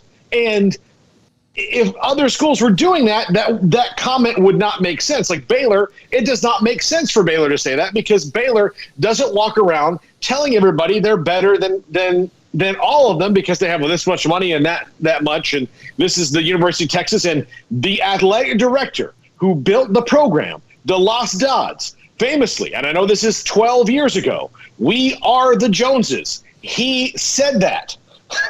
And the alumni lauded him for it, as well they should have. So Baylor and all these other schools are not – Kansas is not the Joneses. Kansas State's not saying they're the Joneses. Texas claims all the time they are the Joneses. So if they're the Joneses, why do they need Alabama? Or why do they need Oklahoma? Why do they have to be a part of it as well? Why can't they? You're right. And UT fans, they can argue this all they want, and it's an incredible fan base. It really is. I mean, a lot of times UT gets bad rap because sometimes it's the fan base that maybe is the one, and some of them are fantastic. It's like everyone has bad fans, okay? But yeah, they are. That's if you look, we make more money than anybody else. We have the largest this or that, and yet they still aren't happy, and they always still want to make sure. This does seem to be like, hey, we've become kind of irrelevant for the last 10 years in football. We need to do something to make sure everyone realizes we aren't. Now they better. They got to win, because if they end up doing the 7-5 or 8-4, like at times they've done in the Big 12, or not going to a bowl game, have they just completely cut off any chance that they're allowed to throw themselves on the table and say, look how big we are? And then they'll say, and what I always get a kick out of is fans that always want to argue who has more money. Who has more money? You don't get any of that. Fans don't get a nickel of that. In fact, they're the reason they have more money is because of the fans, right? And TV revenue. Yeah. What difference does it make to fans? Well, yeah, but we make more money. We have the largest budget. What does that have to do with you? Yeah, I'm talking Ohio State, Florida, any of them. Yeah. Yeah. No, it doesn't. Like, again, success in college athletics is not necessarily measured, or it's not measured at all by how much money you have in your coffers, because you can have, like, you can look at Texas. They have all the money in their coffers based on based on the budgets. Texas A&M should be in the top 5 every year. They should be, based on the budgets they spend on these things and the amount of things that what is Texas football or Texas A&M football ever had to say no to in the last 15 to 20 years? What proposition has been made at either school where they're like, no, we can't do that right now. We're spread too thin. But at the end of it, Texas has a national championship in 2005 to show for it, and that's it. And I'm not belittling one of the greatest teams in college football history in 2005. Far from it. I'm just saying that based on the amount of money you have, if that is the measuring stick that you go by in college football, then there should be many more of those national championship appearances and trophies, not just with Texas, but with a lot of schools that spend a lot of money. Yeah, Ohio State should have more. And they've been great over the last decade, but if it was about money spent, they should have way more. Yeah, it is interesting. We were hoping to have Mac on right now, but he's in the middle of probably security check. I don't know. We'll have him on at some point whenever he decides. You think he's going to be able to get out of Austin, Paul?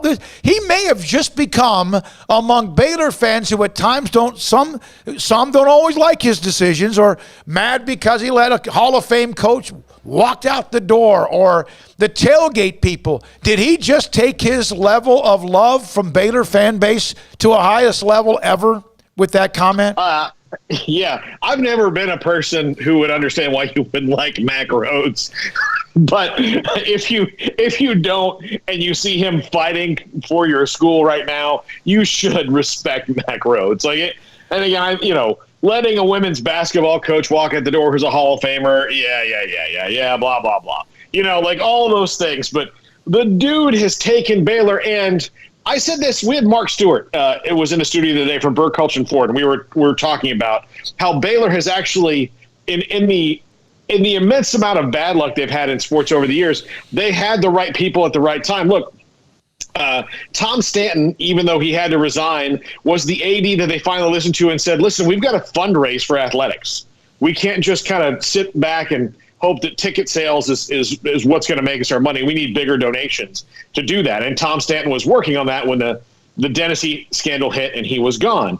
Ian McCaw was brought in to be a fundraiser, and by all intents and purposes, if you look across the brasses there's a big thing there that Ian McCaw spearheaded, and that's McLean Stadium. So Ian McCaw was the guy who fundraised when they needed to fundraise. Now, each person has their deficiencies that have kind of shown. Ian McCaw kind of let the athletic department run on its own. I don't want to say that that's shorting him, but he was fundraising and he was not as strict down the line with the coaches and administration as Mac Rhodes is. So what does Baylor need? Baylor needs someone like Mac Rhodes to, now that the fundraising and people are starting to do that can not only fundraise, but can also delegate leadership, have, management from top to bottom all the way down the athletic department, and that's what he is. So they've been lucky, with Mac Rhodes to not only, fill in the gaps to where Ian McCaw maybe wasn't what Baylor needed at the time to, adding to that. I can't see, what his real deficiency is now, especially since Baylor's athletic department is humming like it is. Yeah. All right. Here are some of the texts that have been through the chat room as well. From Caden, all that has changed is Texas and Oklahoma have left and are going to pay through the nose. Nothing else has changed. We now can call our own shots. That's talking about the remaining 8 if they stay together. From Mike, Brigham Young, by the way, has their own network, and they want to be independent because they believe they are a worldwide brand, not a regional one. Let's see here.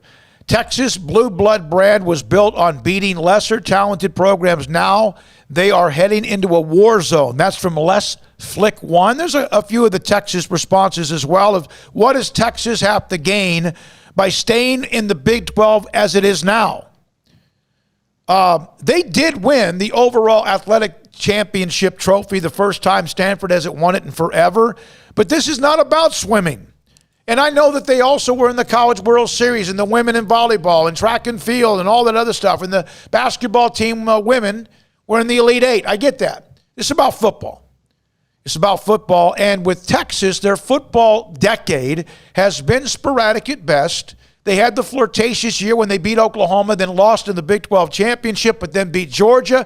They've beaten some brand teams like themselves, but it has been so sporadic. And it's almost, in my opinion, that this allows them to feel like the last 10 years don't count. Paul, do you have any of that as well? Yeah, maybe so. And the other thing, though, is that that point is, that's a good point. That what does the current Big 12 offer Texas as far as growth? Nothing. But what has Texas offered to do to help that grow? But the thing is, like, with Texas, and we're leaving Oklahoma out of this, and we shouldn't. It's easy to pounce on Texas because we're in Texas and all that. But Texas and Oklahoma, if the current Big 12 doesn't serve them, that's fine. And if there's no way forward but to do what they're doing, fine. And if the SEC wants you, you need to investigate that. Fine. The problem is that what have they done over this last decade since realignment to make the Big 12 better? What have they done to reposition the Big 12 into a conference that can compete with them, knowing that, yes, there are not brands out there that are comparable to them? But what do you do to enhance it? Because they didn't try to grow when cable was still king, and we heard this from Bob Bowlesby today. They did not try to grow their footprint out into the cable markets, which might have staved this off for a little while. They didn't try. They pretended like they were doing it, but Texas and Oklahoma in particular did not want to expand. So since they didn't want to do it, of course the conference is not going to expand.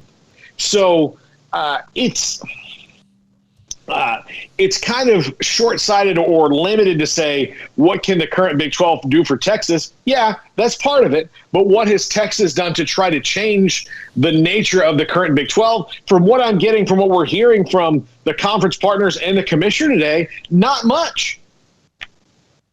Dan, Sal, Texas, and Notre Dame are both the most overrated teams in sports history.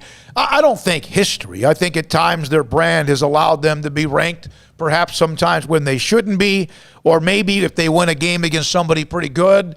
What was the year, Paul? Hey, I'm not arguing against what Texas is in football. I'm just what they've been in football the last 10 years. They beat Notre Dame. In fact, they played each other. Remember, that was like one of the games early, and Texas scored.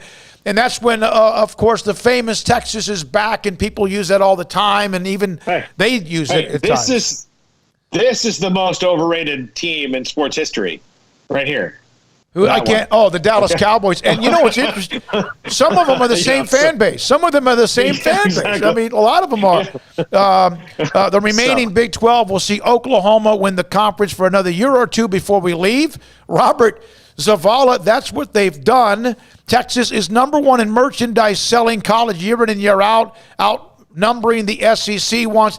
Okay, Jay Bird, but no one's arguing their value. What we're talking about now is their success on the football field. Let's see, from BU Bear, Sugar Bowl, Fiesta Bowl, Cotton Bowl, this national title as far as games that Baylor's played in.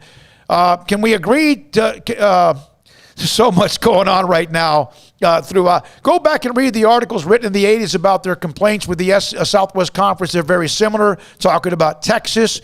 Big 12 caught a haymaker for sure. Now, young Mike Tyson time. Fight. And then, Robert, a Baylor fan, enjoy your 11 a.m. games, Oklahoma. Texas was ahead of the curve with the Longhorn Network, and the conference band together stopped the growth of the network. A lot of people are now angry. Mack Rhodes will join us. And yes, we will discuss his quotes and whatever else he has to say. That tweet by Max Olson on the quote from Mack Rhodes will be interesting to watch over the next few hours, because there's going to be some, they're going to lose their mind over that. It's 4:30. All right. I'm going to try to get to, in this break, I'm going to try to see if we can move up our guest who was going to give us some perspective on UCF. See if he can come on early. If not, we have the interview with J.J. Patton-Tenaha, who committed to Baylor over Michigan and Texas, even after the news about the SEC, which is a nice win for Dave Aranda. Maybe their best commit of the class of 2022 as far as how you rank or look at numbers or whatever. They did lose a battle with Texas. Derek Brown, the defensive lineman, edge rusher out of Texas High, who had Baylor in his final two as well. All right, we're going to come back. We'll see what's going to – Armstrong, which break are we? Because I want to make sure we don't get behind on this. Which are we, 5? Is that right? Go straight to a break here? Yes. All right, when we come back, Paul Catalina from Tennessee, David Smoak along with Marquise Jack and also Armstrong in studio. If you're watching us on SicEm365 online, we appreciate that. If you're watching our YouTube channel, 365 Sports, light up the chat room. Give us a call, 254-339-1122, SicEm365 Radio. Nothing beats fall, football, and Ford. Hi, I'm Mark Stewart with Bird Colgin Ford. The Friday night lights at Midway High School ignite that electric feeling. And Bird Colgin Ford, we have some cool electric vehicle options as well. Come put your custom order in today for the all-new Mach-E or Ford Lightning. Enjoy the electricity and the lightning speed on the football field and nominate who you think deserves the Built Ford Tough Player of the Week at FordPlayerOfTheWeek.com. Visit us anytime at BKFord.com, making buying your next Ford simple at BK Ford. Stepping into a new pair of boots is great, but stepping into the boots of a U.S. Army officer can also add confidence and leadership skills to your son or daughter's career path. There are more than 150 occupational specialties to help them find the best fit for their future. See all the things your son or daughter can achieve in our boots at GoArmy.com. U.S. Army Waco Recruiting Company, 254-598-8131 or 254-776-1543. With so many companies and policies out there, it gets so confusing shopping for insurance, and I never know if I'm getting the policy that's right for me. Luckily, I met the team at the Niche Group Insurance Agency. With the Niche Group, you can go to one company and get access to coverage options from many insurance carriers, and you get to speak to a real person about your specific coverage needs. With the Niche Group, I know I'm getting the right coverage at the right price. If you need insurance, talk to the experts at the Niche Group at 1-800-258-8302. Southwest Sports Medicine and Orthopedics, the team physician of Baylor Athletics. Our doctors specialize in the diagnosis and treatment of any and all sports-related injuries. Celebrating over a decade of service in Central Texas, our doctors are equipped to handle a wide range of issues, whether it's your foot or ankle, orthopedic spine care, your hand or wrist, knee and shoulder pain, or if you're in need of our arthritis or total joint clinic. Come see us at the new Baylor Scott and White Ted and Sue Getterman Sports and Orthopedic Center. Trust the doctors at Baylor Trust, Southwest Sports Medicine and Orthopedics. Our goal is to get you back in the game. It takes time to reach goals. It's a truth that applies to more than sports. It goes for your financial goals as well. You work hard for your money, and you deserve an investment strategy that lines up with your game plan. And Tom Albers, your Edward Jones financial advisor, can help. If your financial investments aren't putting forth the effort you desire, stop by today for a financial review. Tom Albers, 4301 Lakeshore Drive, 254-776-7605. Edward Jones, member SIPC. Boozers is the wedding ring store and more. If you're ready to get engaged or already married and want to upgrade your wife's ring for a special anniversary, Boozers is the place to go. With the largest selection of premier quality diamond engagement rings and wedding rings in Central Texas. They have 7 cases with over 300 styles of rings from top designers like Natalie Kay. Choose from yellow, white, or rose gold, plus beautiful top quality loose diamonds. With an in-house jewelry, they can also custom make anything you want. Bring in a picture or drawing and let Boozers create your one-of-a-kind pendant or ring. They can even use some of your old gold and diamond jewelry to create something new. At Boozers, you'll find a great selection of quality timepieces, and Boozers is the place for expert watch maintenance and repairs too. They specialize in expert Rolex watch repair for fine jewelry, watches, custom work, and more. Go to Boozers on Valley Mills and Lake Air Drive in Waco. Boozers, the wedding ring store and more.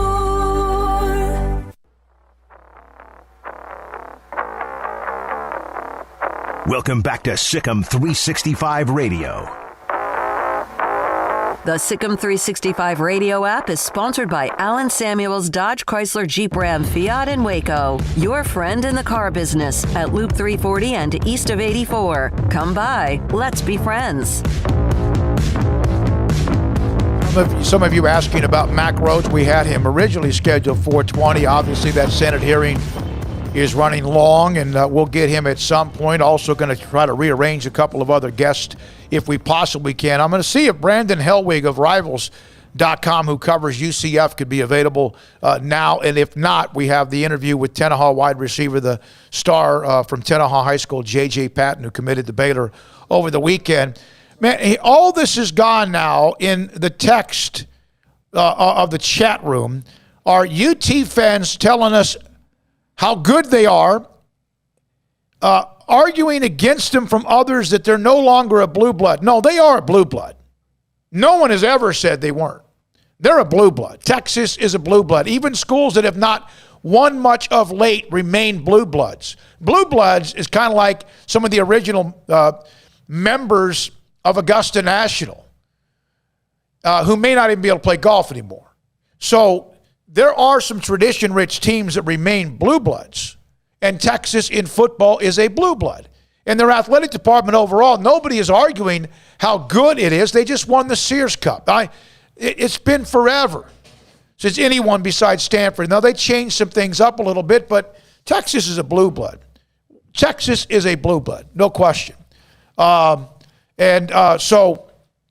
you guys can argue all you want about that. We're now joined by Brandon Helwig, Rivals.com. He writes and covers UCF on SicEm365 Radio and also 365 Sports on YouTube. Brandon, thank you very much. Try to bring some sanity back to this show for a little bit today. We've heard from Jed Drennan. He covers West Virginia. Tomorrow we're going to have Jake Hatch, who covers Brigham Young. And there's other schools, of course, who are kind of out there. What is right now? And first of all, thanks for your time and joining us early because we had the schedule kind of flip things around. What is UCF's stance right now as you watch the landscape of college athletics and football possibly shift right in front of us?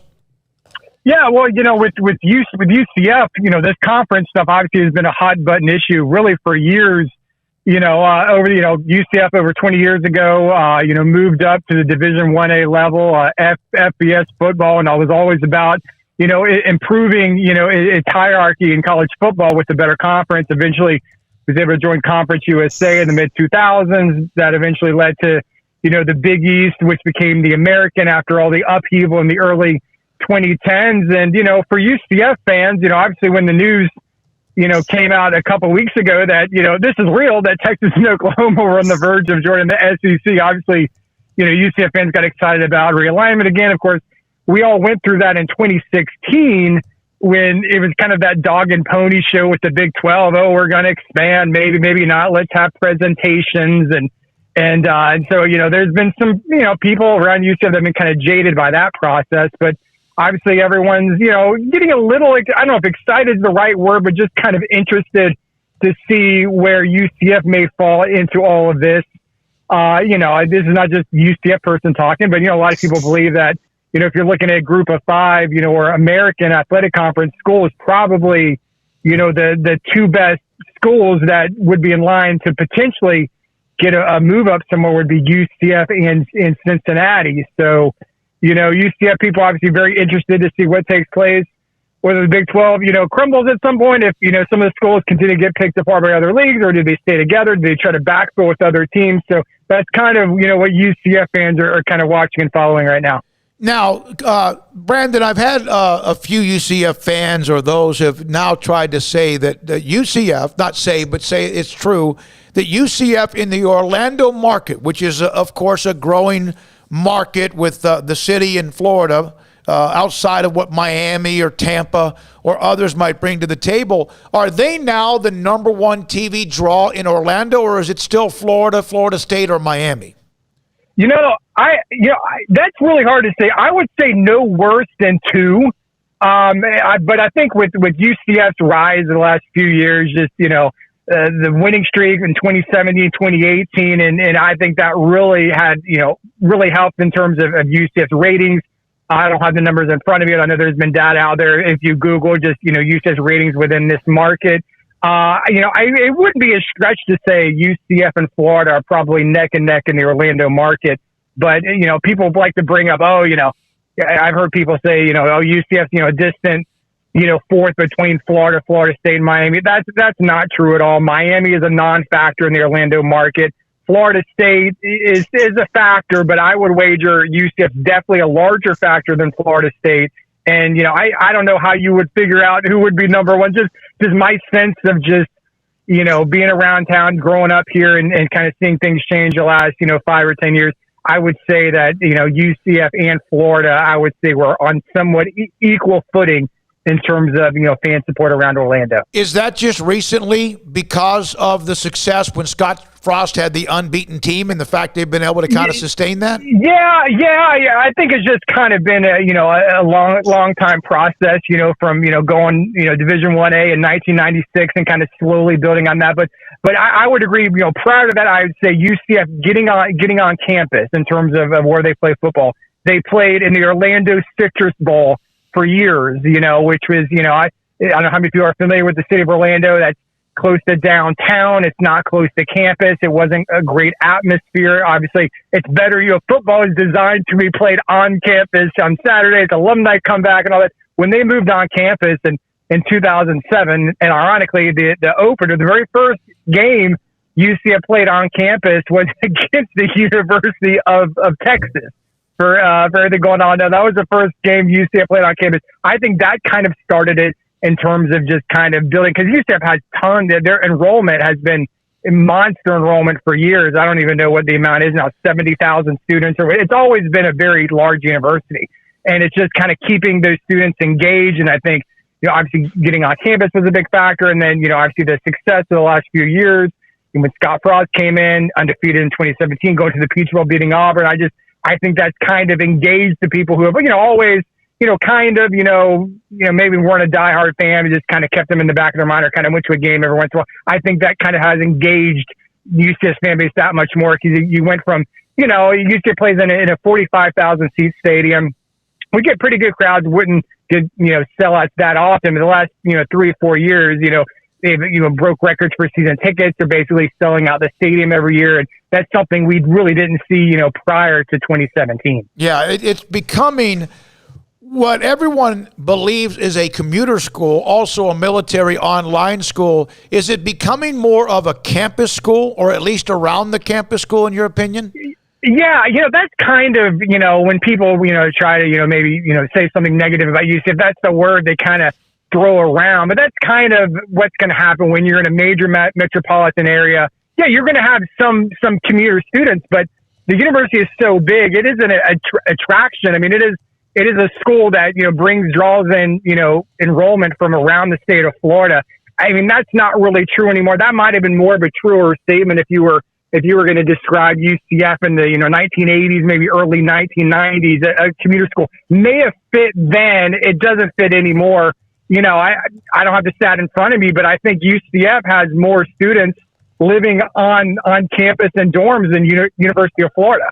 I know that's kind of a different. You wouldn't call University of Florida a commuter school because they're located in a smaller city. But, I don't think that's really a fair thing to say about UCF this day and age. Yeah, and that's why I asked the question, because, a lot of times people just say things and they stick to them. That happens with a lot of different schools, whatever else. But do you feel like with where they have been recently, what would, if in fact they ever get a chance to play in a Power 5 conference, what would that mean to them, besides the fact that they're a part of at least a chance to win a conference and be a part of the upcoming, right now, 4 teams? Everyone keeps talking about expansion to 12, 8, whatever, 16. That may not happen now as soon as we thought because of the landscape changing. What would it mean to UCF? Yeah, it would mean a lot. I mean, that's kind of, it's happened since the end of last season for UCF. They have a new AD, a new head coach in Gus Malzahn. This NIL stuff, this conference stuff, and now, the playoff structure, that got a lot of people at UCF excited, because if you're a group of 5 team, or frankly, it doesn't even matter. If you're any team not named Alabama, Clemson, OU, and a few others, trying to get into a 4-team playoff is about impossible. And, UCF had arguments to be made, back in 2017, 2018, and with the committee and everything else, they were pretty much telling it doesn't matter what you do. You're not going to play, if you're not in a Power 5 league, you're not even going to sniff even getting close to top 4, and every week it was just frustrating. UCF would continue to win, and there'd be a team that would lose, and for some reason would jump ahead of UCF in the rankings, and it didn't make any sense. It'd be like, oh, they have a quality loss. Like, what does that even mean? So, I think that got, people on UCF excited. Gus Malzahn obviously was a great recruiter when he was at Auburn. He's trying to recruit now for the future at UCF, and they've been selling that, to recruits this summer that, we can build a, playoff contender. And now we'll have a more realistic chance of getting in the playoff that, we think the format will be what we thought it was going to be. I maybe won't start in 2023 now, but, if they're going to grant, automatic bids to, top 6 leagues or whatever, that'll obviously be a boom. But, being in a Power 5 conference, I think it's just kind of, for UCF, they just, it's been that divide that we've seen the last few years, just national media, game day. They talk about there's Power 5 and there's everybody else. It's kind of like you're playing in the minor leagues. And that's kind of frustrated UCF fans, the last few years. So I think, but we'll see what happens with all this, I saw a tweet a few minutes ago. It's kind of like a Power 2 right now. Yeah. So I'm not really sure if there'll really be, what we'll think of Power 5 going forward after all these changes. Yeah, I got a chat from D'Angelo on our YouTube station. UCF doesn't need to go to another conference now. It doesn't matter now. Just win your games. Of course, it would not happen immediately, but it sure would be. When you first saw the story a week ago Wednesday, 2 weeks ago this Wednesday, about Texas and Oklahoma leaving or hoping to leave for the SEC, which they're doing that. It's just a matter of when. What was your first thought? What was the first thing you thought about? The first thing I thought about is that, this is going to provide an opportunity for UCF to potentially get a call up to the Big 12. I mean, UCF has been, Big 12, because that's pretty much the league that had room to add members. I mean, we didn't necessarily expect the SEC to go to 16 right now.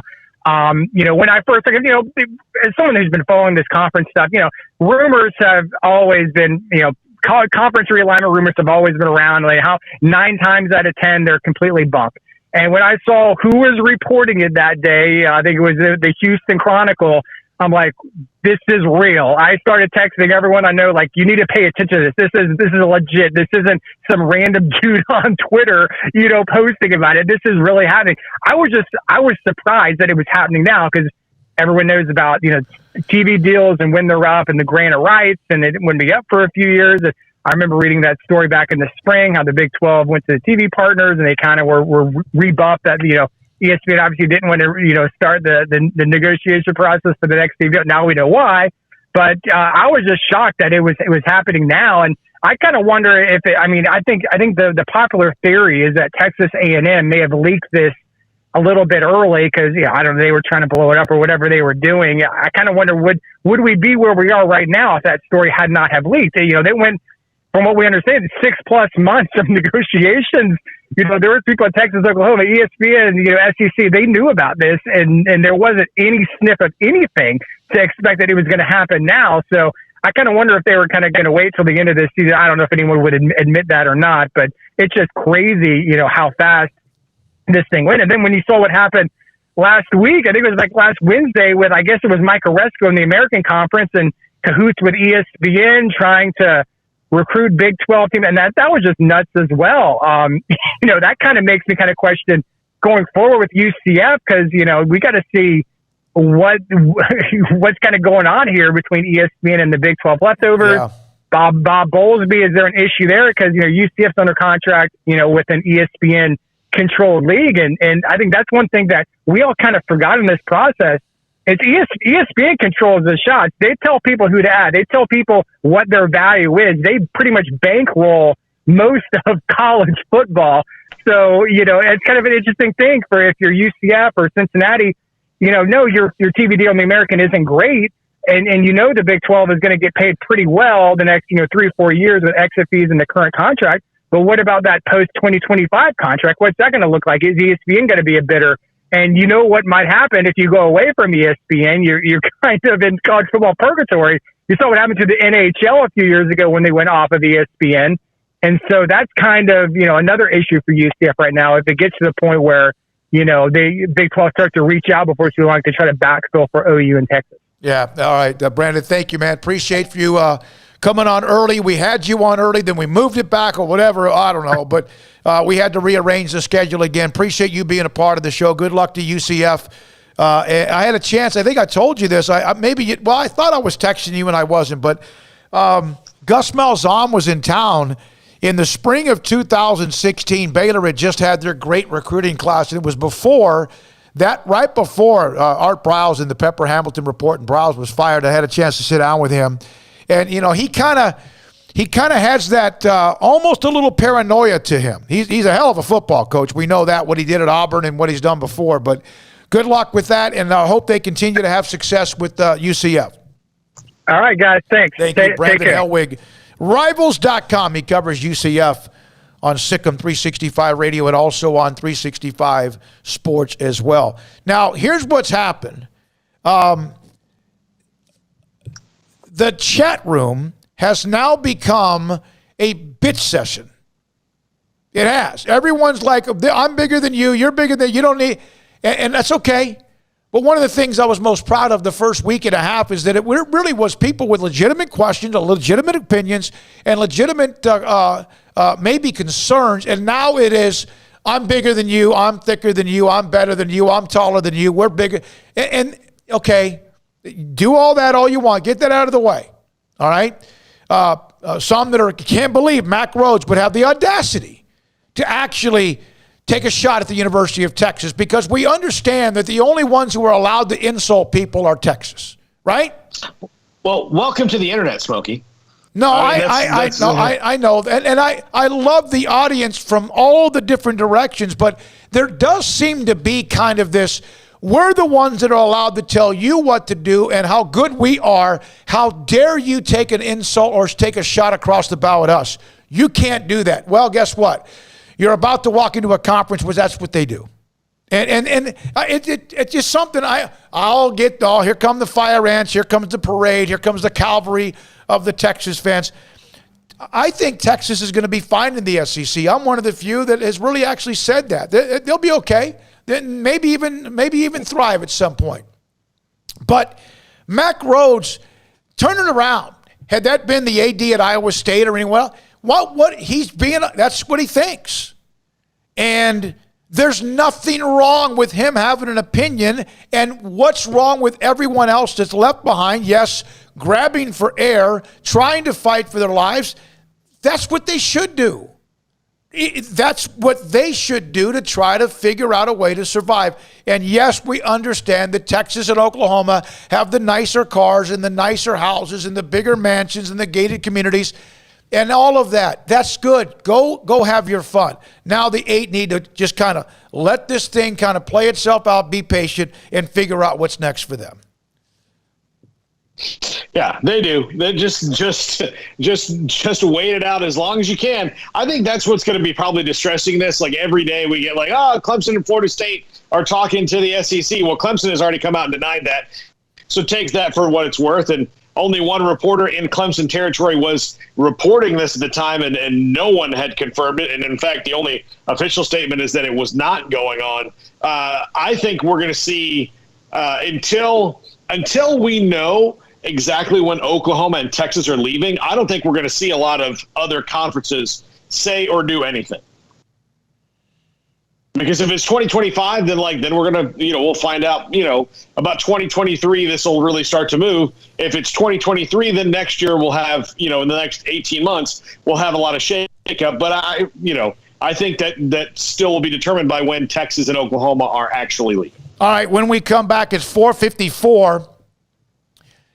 We don't know yet what the schedule will be in the 5 o'clock hour. We do hope at some point it will include AD Mack Rhodes, who's at those Senate hearings, and also Jeremy J.J. Patton from Tenaha, who committed to Baylor. And that might be something we do around 5:15 and then try to tread water a little bit more. But we'll get to your text. We'll get to the chat. 254-339-1122, SicEm365 Radio.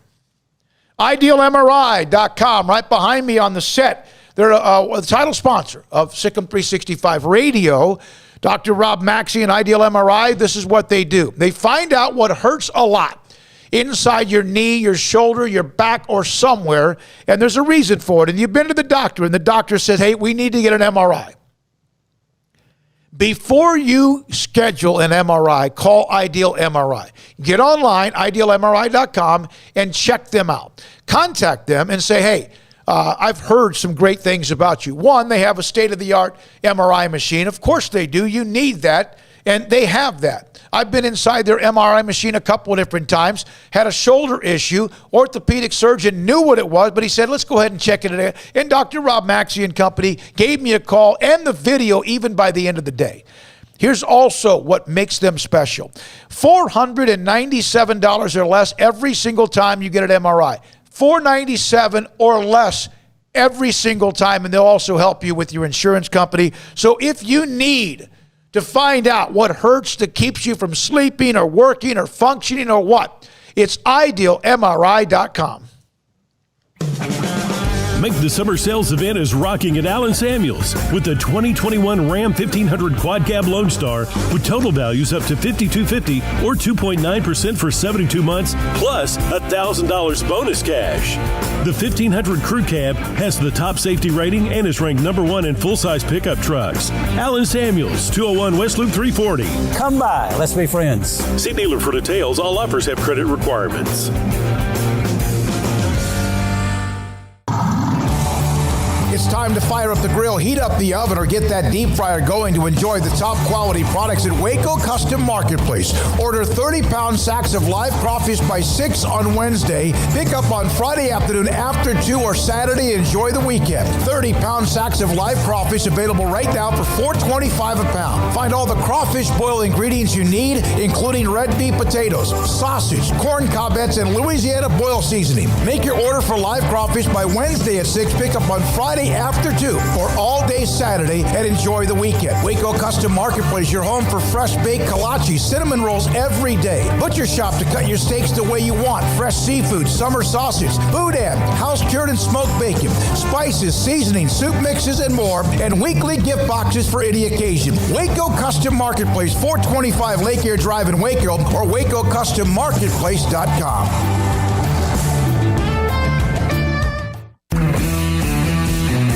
At Marco's Pizza, get craveable pizza made the Italian way with dough made from scratch, an original sauce recipe, 3 fresh signature cheeses, and premium toppings you love, served hot and safe. Right now, you can get unlimited medium one-topping pizzas for just $6.99 each. Why stop at just one? Order with your app or at marcos.com for curbside, carryout, or delivery today. Marco's, pizza lovers get it.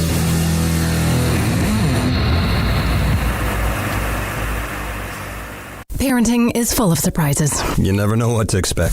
So after our son was born, I called my Texas Farm Bureau insurance agent to set up a life insurance policy in case something happened to me. Sawyer is now 2. And we'll soon have a sister. There's no one else I would trust with protecting my family. Stop by and see our agents at one of our 3 McLennan County locations. Coverage and discounts are subject to qualifications and policy terms and may vary by situation.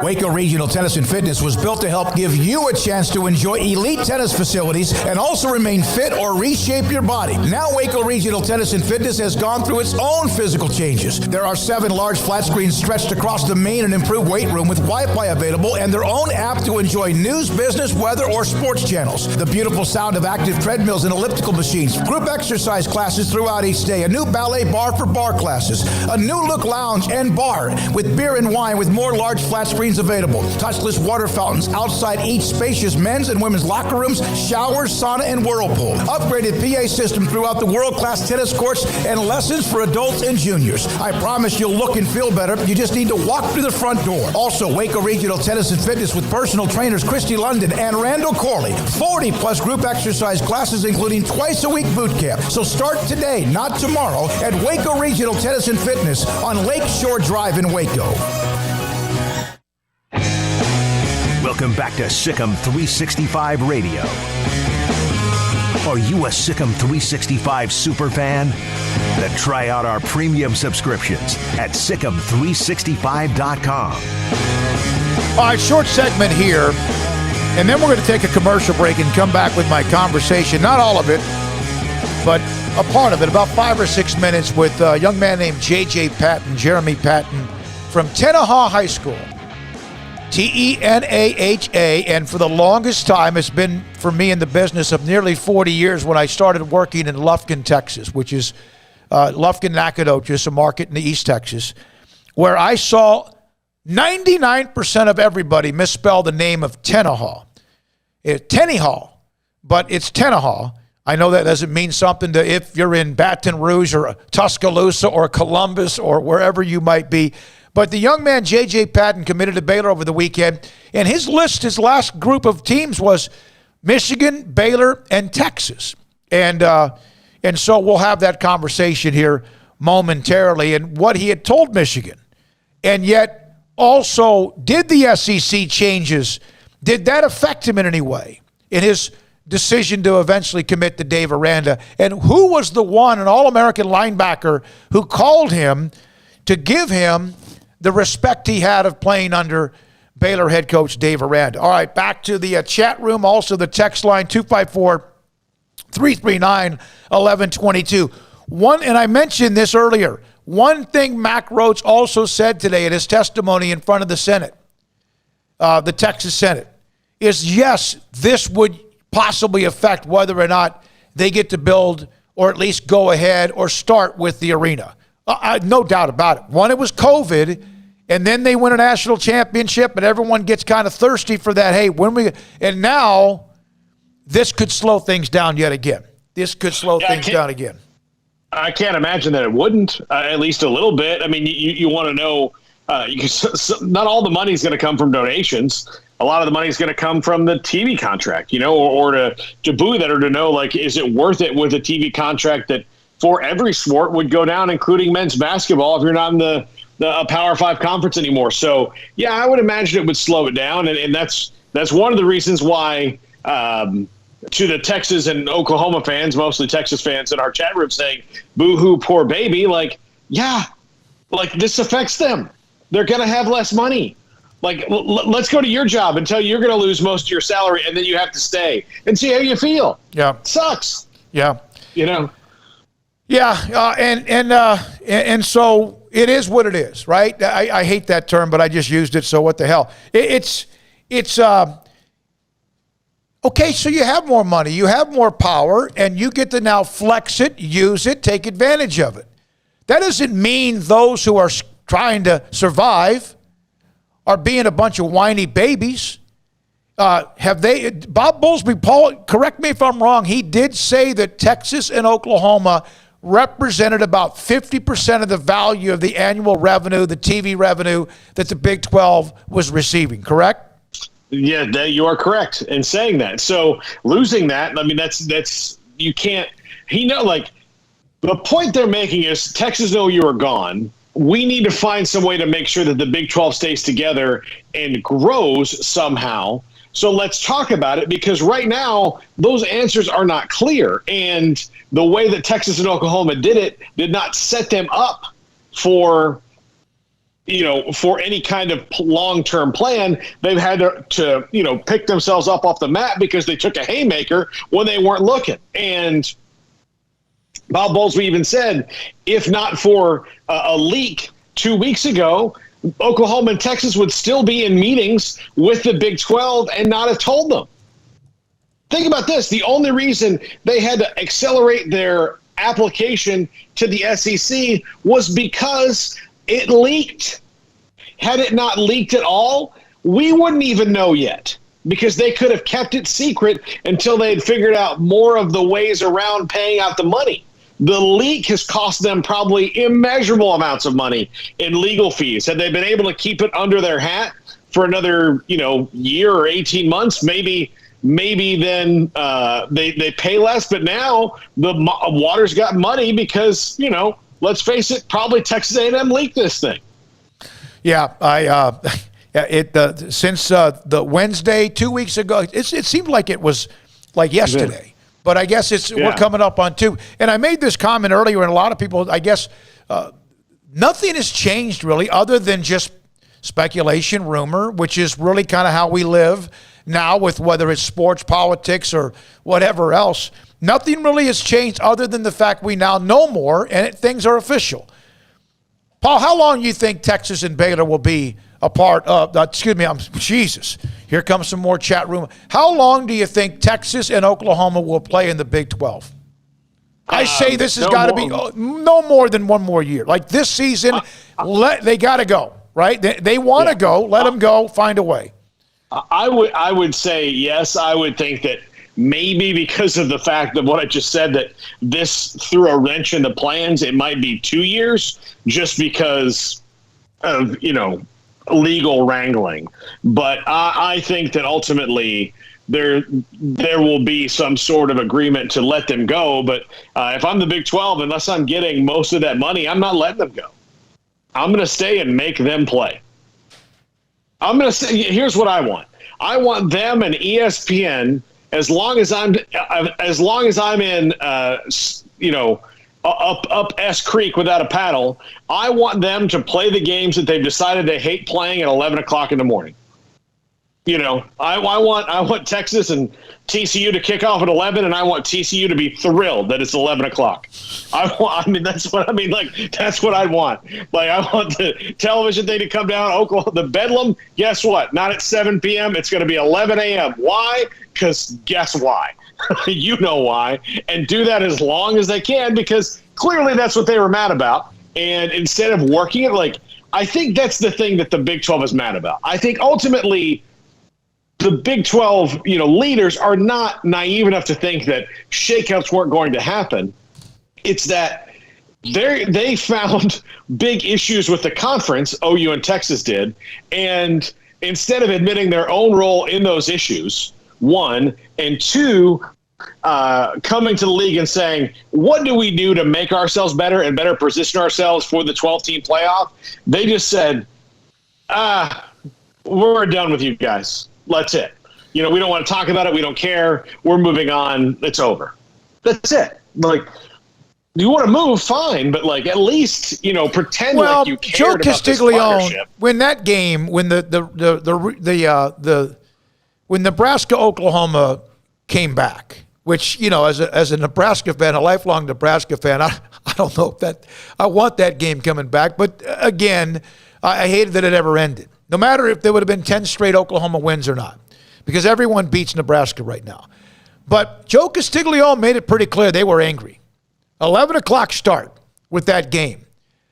What Fox, though, let's get this right. The CBS SEC, what's their best time slot? Is it 6, 7:30, or is it 2:30? They usually do the 2:30 kick. That's their. Didn't ABC always do 2:30 as well? That was their big game too.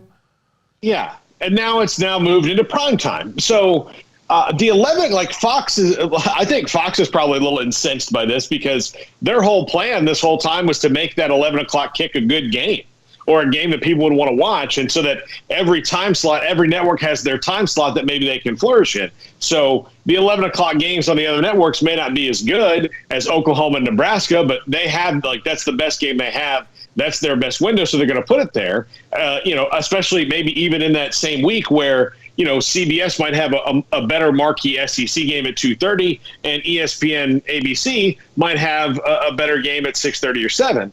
In prime time. So, yeah, maybe that was just a decision that they made. Now, I'm not trying to stick up for a behemoth television network. Oklahoma was mad at Fox for this. They really should have been mad at Nebraska for not being the Nebraska that left the conference and ended the rivalry. That's what they should have been, because Nebraska comes back into this rivalry. And, yeah, it's Oklahoma-Nebraska. It's a classic rivalry. But, Smokey, Nebraska is not who they were when they left. No. So it's, so that's why it's 11 o'clock at Oklahoma, Nebraska has less to do with Fox making that decision, other than Oklahoma should win that game. Right now, if I had to guess, Oklahoma's going to win that game by 35 points. You think only 35? I'm trying to be nice here. That could be. If it ends up, okay, they're gonna win the game. The problem with the 11 o'clock starts for Oklahoma doesn't this come into play that getting recruits to Norman is not easy anyway? And then also getting recruits to Norman for home games that they play at 11 o'clock and not 2:30 or 6 or 7:30. And I can see that. Even if you're talking about a place I would say this, though. if you're having such a hard time getting recruits there, why are you in the top 5 recruiting class every year? So to me, like, it's hard to get in Norman at 11 o'clock. Somebody had to say that. There must be something to that, that they want to be able to have the full day to wine and dine the kids. But that's, to me, saying, like equating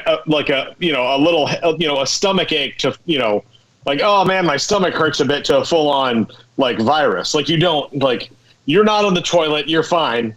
Like, just walk around and get some fresh air and burp a couple times and you'll be all right, as opposed to maybe you need to go see a doctor. Like, that's not, like, if it's that much of a headache, then how are you still getting top 5 classes routinely? Yeah. Like, it's a minor headache that you've made into this big deal, and you're using that as an excuse. To me, that's just, if they were having like top 15 classes when they could have been having top 5, had they had that, fine.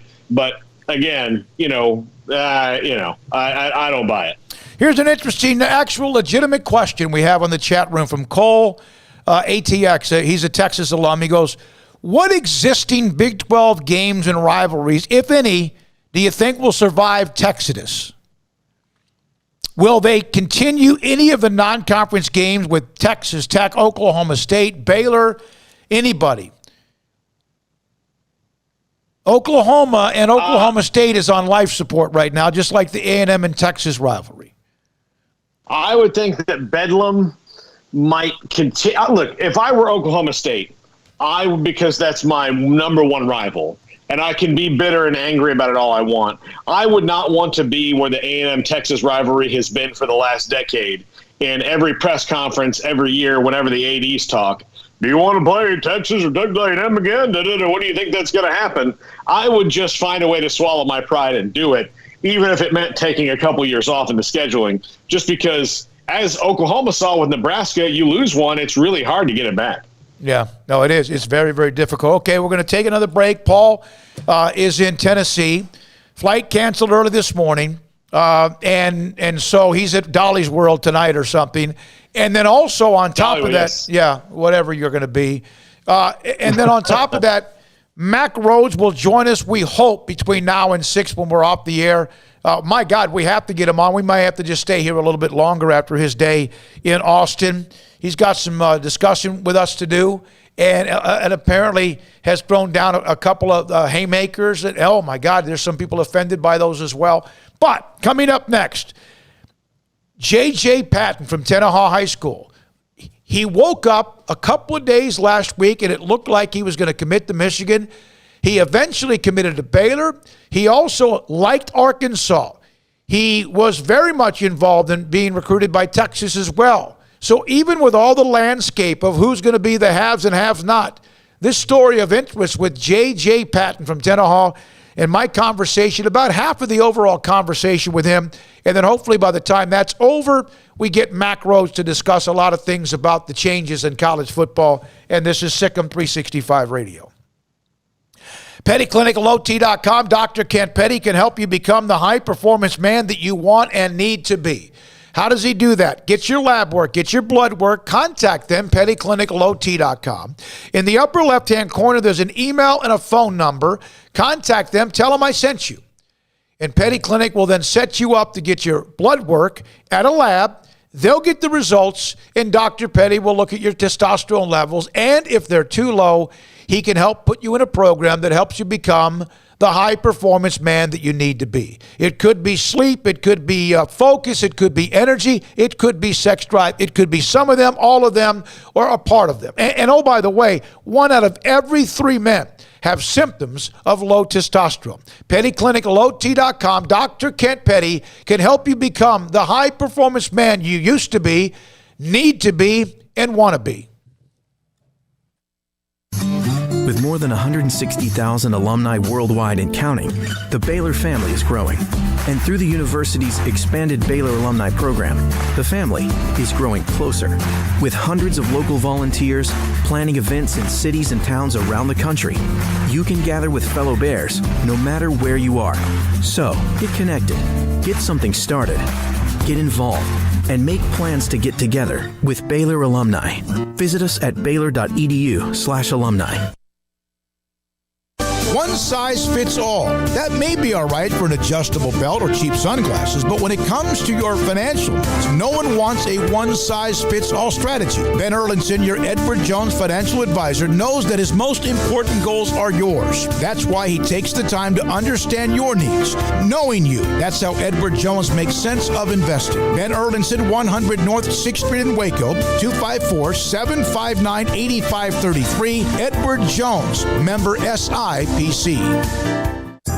Riverbend Liquor and Wine has their easy-to-access drive-thru open and convenient and clean in-store location on the corner of Lakeshore Drive and North 19th Street in Waco. Riverbend Liquor has the best and most extensive variety of craft beer selections in Waco, and Balcones whiskey, including single malt, pot still, baby blue, rye, brimstone, and the all-new lineage in stock. Riverbend Liquor and Wine, family-owned and operated, and a hidden gem in Waco on Lakeshore Drive and 19th Street. And find out more on Facebook and Instagram.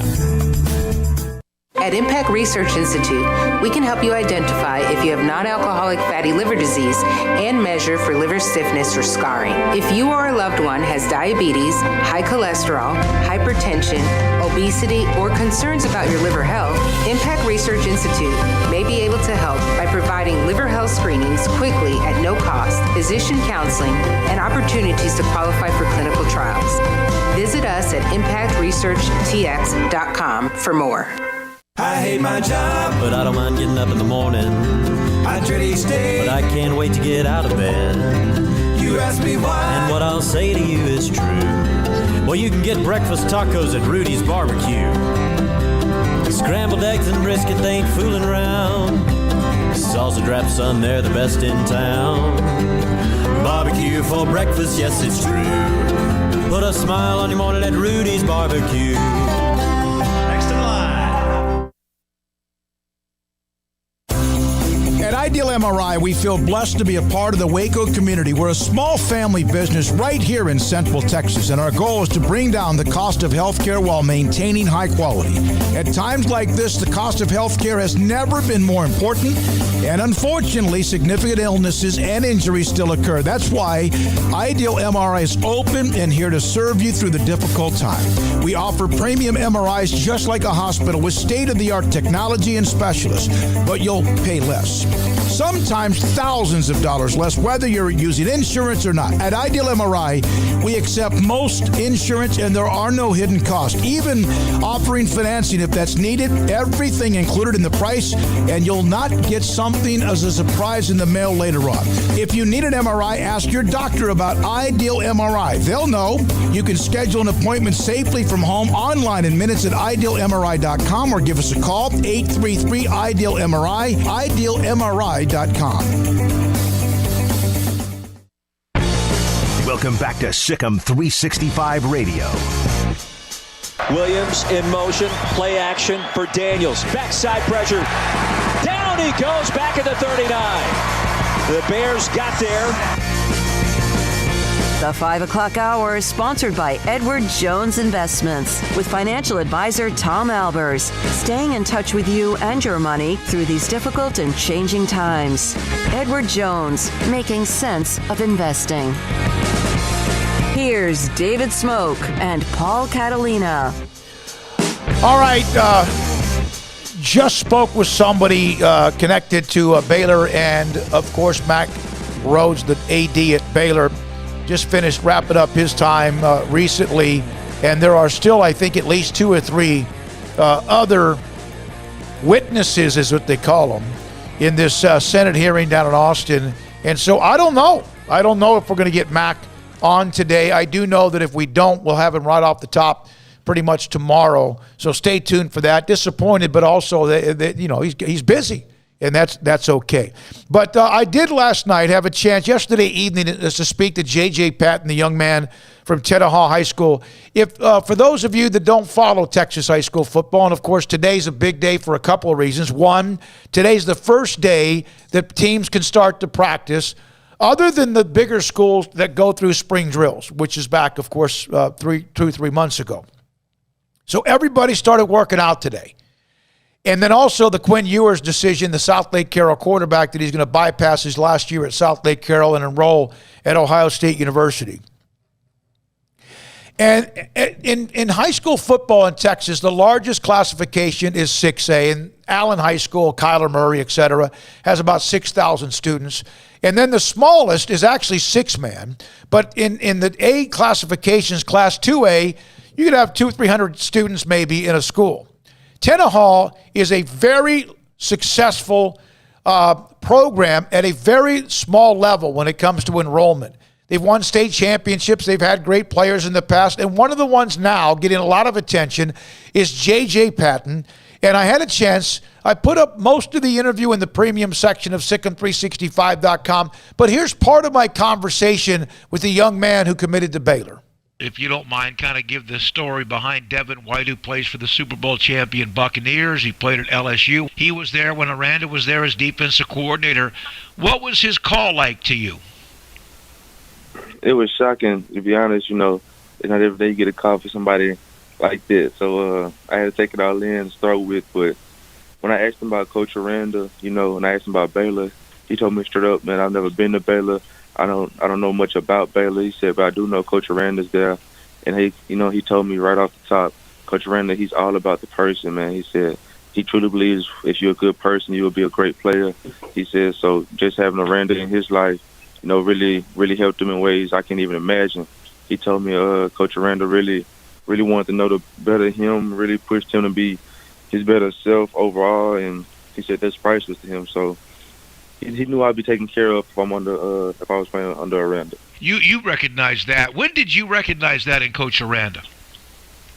I recognized it the first time he called me. Because he never asked me a football question. All he did was, he asked me, how was I doing? How was my family doing? What did I like to do? What did my family like to do? Things like that. He's asking, just what we had going, just really seeing who we were more than anything. He called you the first time and never said anything about football? It was all about you and life and family and stuff? What? Did you hang up the phone, or were you like, wait a minute, I want to play football somewhere? No, it did catch me off guard because I was expecting the football part to, come up. But it never did, so I had a lot of respect for it. It really spoke on his behalf. Like, it showed me a lot. It told me a lot about him off the top. Okay, so there was Arkansas, obviously Texas, Michigan, and Baylor.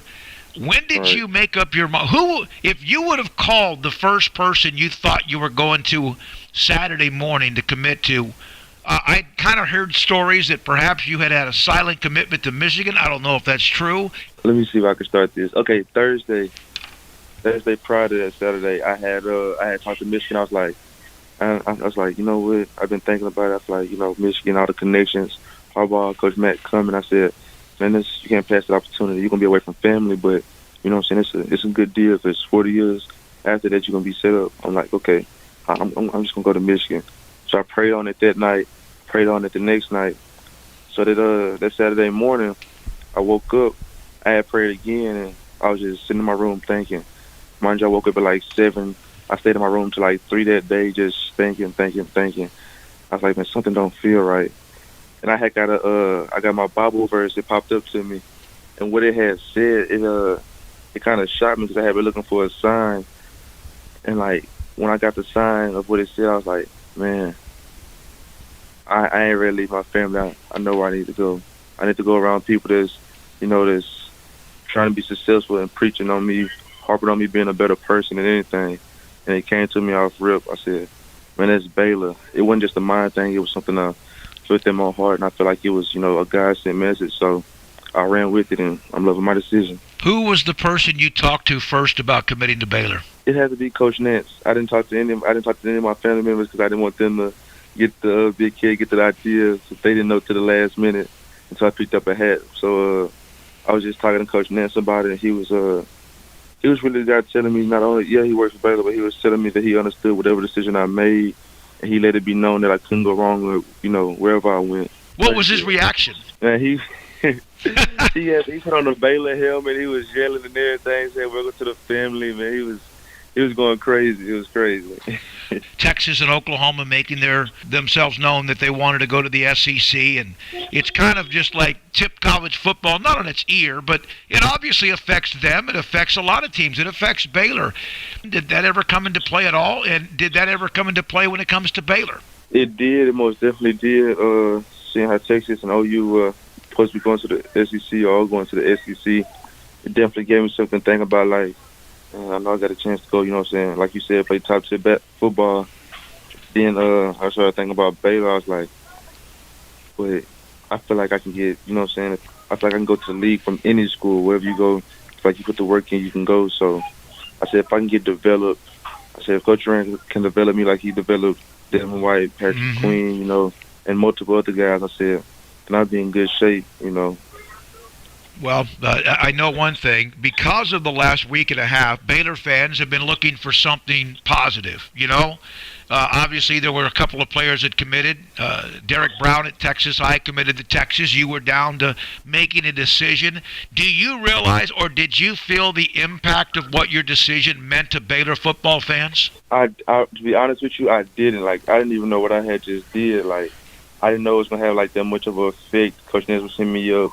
Well, coach staff was hitting me up like, man, you don't even know what you just did. Like, you know, you just broke a bunch of barriers. You just made a big positive impact on the whole school. And I was like, man, that means a lot. You know, I didn't even realize I did it. So.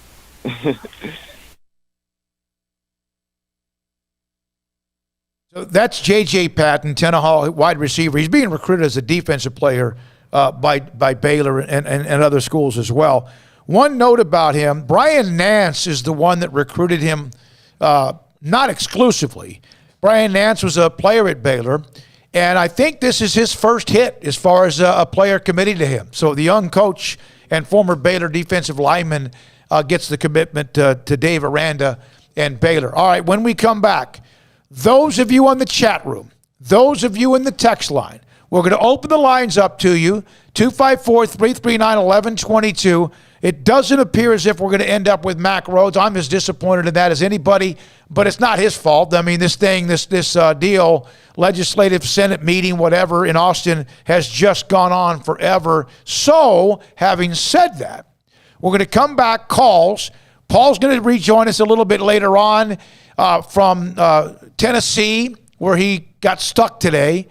And he also, despite being stuck, was able to do a lot of things, including his top 5, which has to do with conference realignment. So when we come back, your calls at 254-339-1122. We know what the remaining 8 say they want to do. Stick together. And quite frankly, that's the first day that this all went down when Craig said that's really their only choice. We have discussed options. We've discussed timelines. We've discussed other conferences and what they might do. Now let's discuss if, in fact, the Big 12 remains together, the 8 teams. What's it going to be like when Texas and Oklahoma travel to places that probably didn't like them anyway? Let's do that. Get your calls, your comments, your questions about how does this impact the SEC? Who is hurt the most in the SEC by the arrival of whenever that is in Texas and Oklahoma? And if you're a Big Ten or ACC fan or Pac-12 fan, what are you thinking right now? 254-339-1122, and this is SicEm365 Radio and 365 Sports.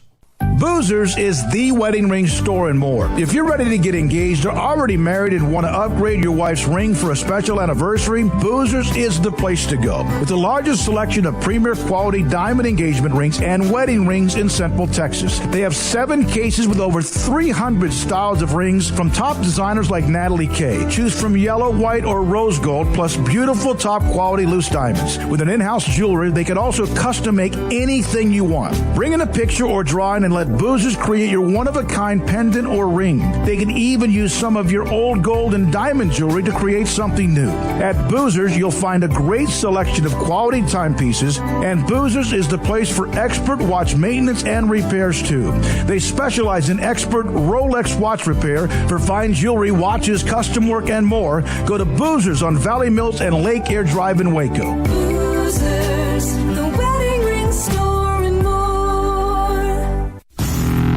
It's time for some high school football. Berg Colgan Ford proudly celebrates the Panthers, Cadets, Lions, and all the Central Texas football teams as they march their way through the season and down the field. Hi, I'm Mark Stewart with Berg Colgan Ford. We'd love to show you our Broncos, Raptors, and Mustangs. These vehicles are winners with their sporty options and designs. Nominate who you think deserves the Built Ford Tough Player of the Week at FordPlayerOfTheWeek.com. Visit us anytime at BKFord.com, making buying your next Ford simple at BK Ford. How did Edward Jones become one of the biggest financial service companies in the world? By not acting that way. Financial strategies, one-on-one advice, it's a big difference. And that's why Brad Wilson, your Edward Jones financial advisor, makes sense of investing. Experience the difference for yourself. Brad Wilson, 250 Sharon Drive in Woodway, 254-776-4337. Edward Jones, member SIPC. At Baylor University, students find their place to shine. They're faithful friends and inspirational leaders. They're championship teammates and independent thinkers. They're on the cutting edge of high tech and in the halls of history. If you want to make the world a brighter place, you can. And if you want to shine in your own way, you can. The spark you need is already inside you. Bring it to Baylor, where lights shine bright. Grant Dideker, under the umbrella of Texas Farm Bureau Insurance, McLennan County agent. When you contact people about insurance, and people are hit up with it all the time, what do you tell them? What do you say? I know you say you educate, but Texas Farm Bureau Insurance is obviously successful for a lot of different reasons. Right. And has hundreds of thousands. It's personal service. Okay. It's one-on-one service. Just yesterday, went to a client's house, met with the couple, went over all the coverages, and they said, wow, we've, never had this before. We've had this different insurance and that different insurance, but we've never had somebody actually come to the house and go over everything with us. And wow, we really appreciate that, especially this day and time where it's just a click of a button and you really don't know who you're dealing with. It's a different person you call every time you call that 800 number. You don't know who your agent is. Now they have a face with the name, and it's more personal service. Grant Dideker, Texas Farm Bureau Insurance, McLennan County agent. If someone wants to contact you, just straight on your cell phone? Yep, 254-265-0442. Grant Dideker, Texas Farm Bureau Insurance, a McLennan County agent. Welcome back to SicEm365 Radio. Have you subscribed to our YouTube channel? Do it today by searching SicEm365 on YouTube. All right, here we go. The text line, 254-339-1122. If you'd like to join us, Paul Catalina will rejoin us. He showed amazing desire to be a part of the show today after his flight from Birmingham to Dallas was canceled this morning. He'll be back tomorrow. Craig back tomorrow. In the studio, Marquise, you having fun today? Marquise just over there quietly just doing his thing. Also, Jack McKenzie's back from vacation. Armstrong is here. And Hayden's back. Is he back when? Not? He's done? He is coming back, but he was also in Nashville over the weekend, and his flight was also canceled. So he and Paul flew to Nashville together. Is that what happened? Okay. I think so. All right, now I want to tell you this on the chat room. Thank you for getting back to the topic at hand, the things that I asked you, the questions I asked you before the start of the break. And here we have a few of them. Let's see. Pac-12 fan, Jay Young. I want the Big 12 to stick around. I need UCF, Cincinnati, Boise, and a couple of other decent brands to stay relevant, but I don't see how they stay legitimate Power 5 and what's available. From Timothy Vermeer. What about referee calls under review? What are the odds it goes against Texas and Oklahoma? There's a lot of people in the Big 12 that have always thought it's the opposite, and of course, those fan bases don't agree. Lazy SOB. Oh, no, I thought that was directed at me. That's your name. Get as many old Southwest Conference schools together with the rest of the Big 12 that remains. Form your own conference, and hell, even try to get Arkansas and LSU. Those two are not leaving the SEC. Magnum Phase. Kansas State is nothing without their savior, Bill Snyder. So that leaves Texas Tech, TCU, and Oklahoma State as your football powers. Justin Granberry, any Oklahoma fan thinking they will own the SEC might want to consider all it takes is one loss, and you more than likely will not be going to the SEC championship. Justin, you don't know that. Not at all. We don't even know how they're going to set it up. Is there 8 games, 9 games, 10 games? But it won't be easy. Gilbert Velasquez, I think this might be somebody I know who is a guy that helps market Earl Campbell sausage. Everyone thinks they can beat Texas. Well, Gilbert, a lot of people have lately. Let's see. Scott, over-under for wins for Texas and Oklahoma once they do get to the SEC. I don't know because I don't know their non-conference schedule, how it's affected by joining the SEC. Red Wine, Snowflake Sooner will search for a safe space. I don't know what that means. Let's see here. Sooner, A&M stands to lose the most, but that program is on a stronger foundation now that they peaked during the R.C. Slocum years. John Kelly, ESPN, usually dictates who is a Power 5 conference via TV money. That's not true. The NCAA is who's designated by the NCAA, whatever's left of them, as autonomy conferences. The NCAA Constitution grants such conferences autonomy to permit use of resources to advance the legitimate education or athletic-related needs of student-athletes and for legislative changes that will otherwise enhance student-athlete well-being. The NCAA, for now, kind of has that clout. They've lost a lot of their clout, but they're the ones that kind of mandate Autonomy 5 or Power 5. From Red Wine 65, you asked how they would be treated on remaining road games. Yes, I did. Curious of what you might say. Let's see. Now, a couple of you are going off the rails again. All right, now, from the 254, is it good or bad sign that the Senate hearing is taking so much time? Well, for us today to get Mac Rhodes on, it's a bad sign. I had no idea that it was going to take 5+ hours. They're closing in, aren't they, on 5 hours? And some of it is a political show. Some of it is real. Some of it is truly trying to maybe find something of how you move forward. We know that the Senate hearing in Austin is not going to stop Texas from leaving. They've already said they're leaving. They've already been invited, and then they've been accepted, and they've said, okay, we're going too.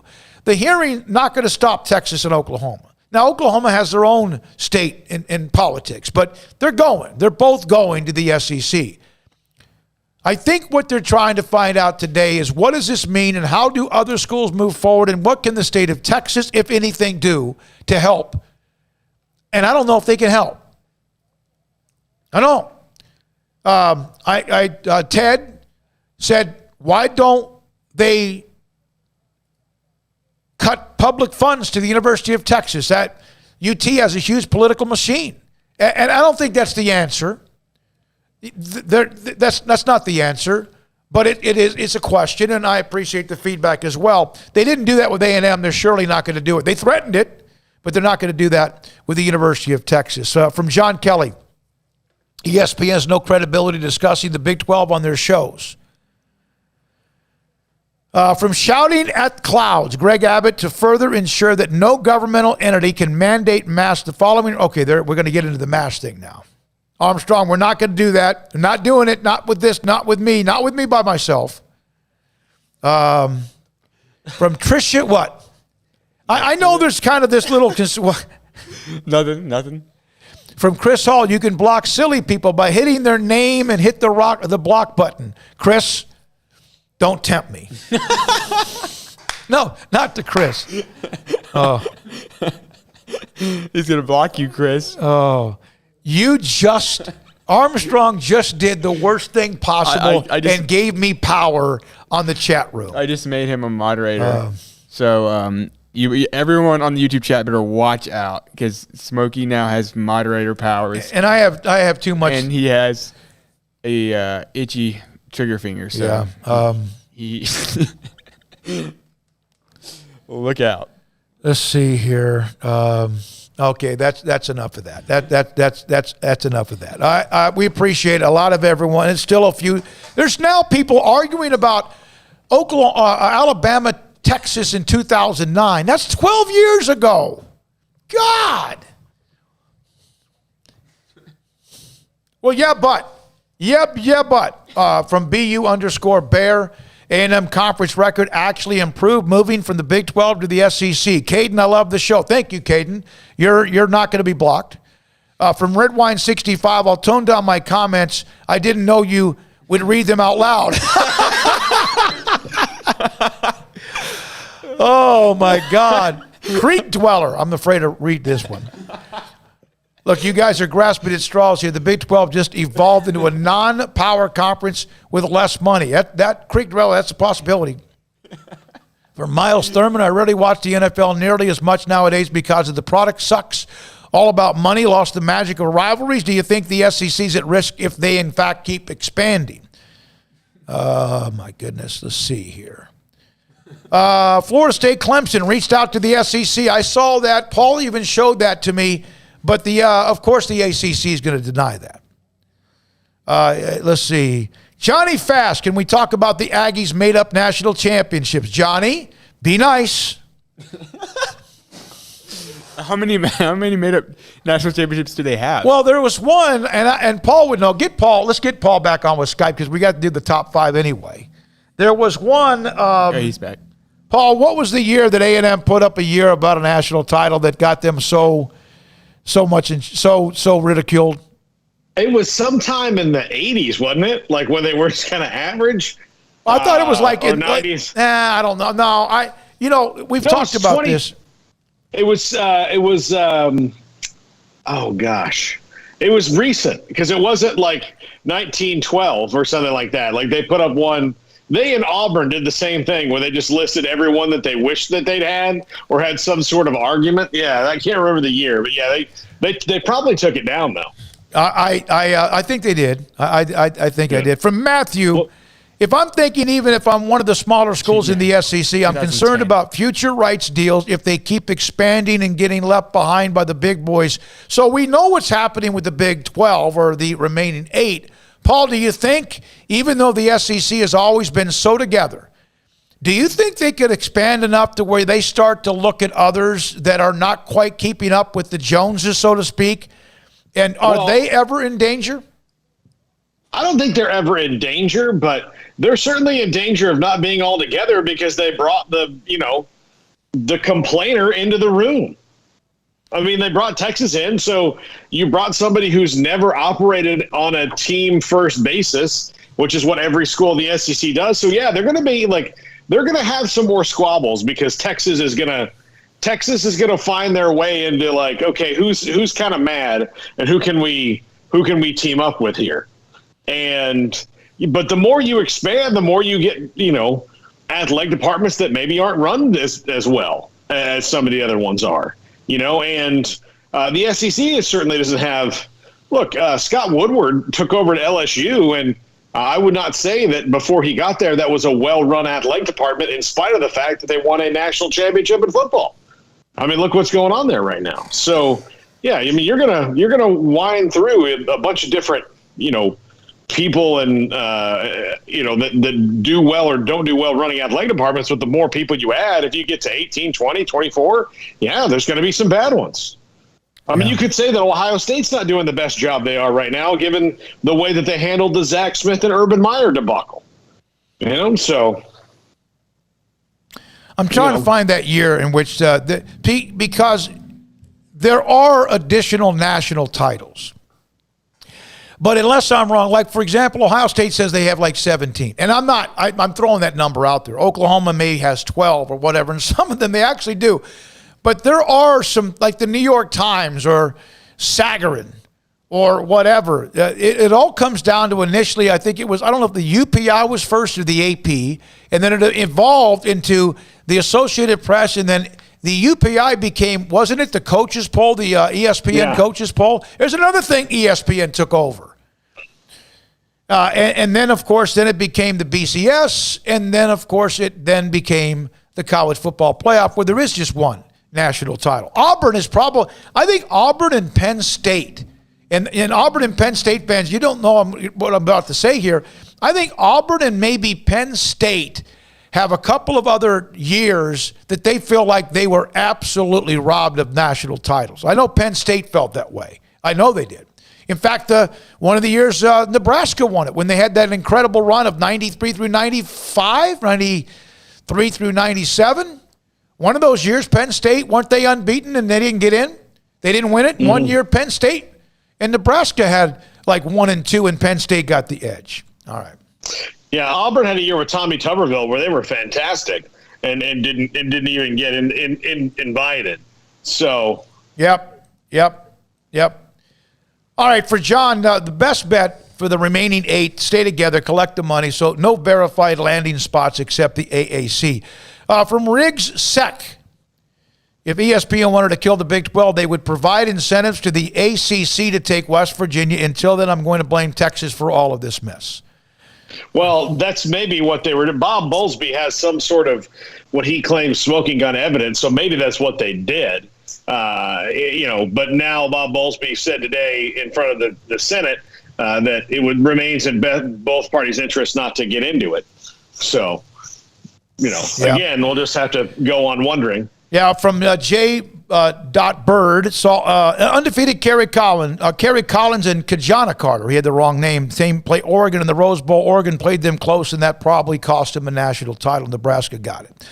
Let's see here. All right, Auburn in 04, and another one in the 50s. Hell, I can't remember yesterday, much less go. I actually can remember college football history better up until about the early 90s, and then I kind of flame out. I wonder if there's you think there's a reason for that, Paul? Because the calendar of success for my favorite team ended about 2001 or so. Yeah, I think it did. All right, Pittsburgh got robbed in 1980. Now we're going to get into that. Okay, that's fine. All right, Paul, you still did a 5, huh? You have a top 5? I do. So yes, I did. It's realignment based. I'm going to keep hitting that well until it's dry. You just gave up your strategy. Yeah, you did. You really did. Well, how about if you I think you should combine college football realignment and a women's basketball poll. I think that's what everyone on the chat is asking for women's basketball. They're wanting more? More women's. So it would be more like, how does college football realignment affect women's basketball? Yeah. Or the ways that women's basketball can save realignment? I don't know.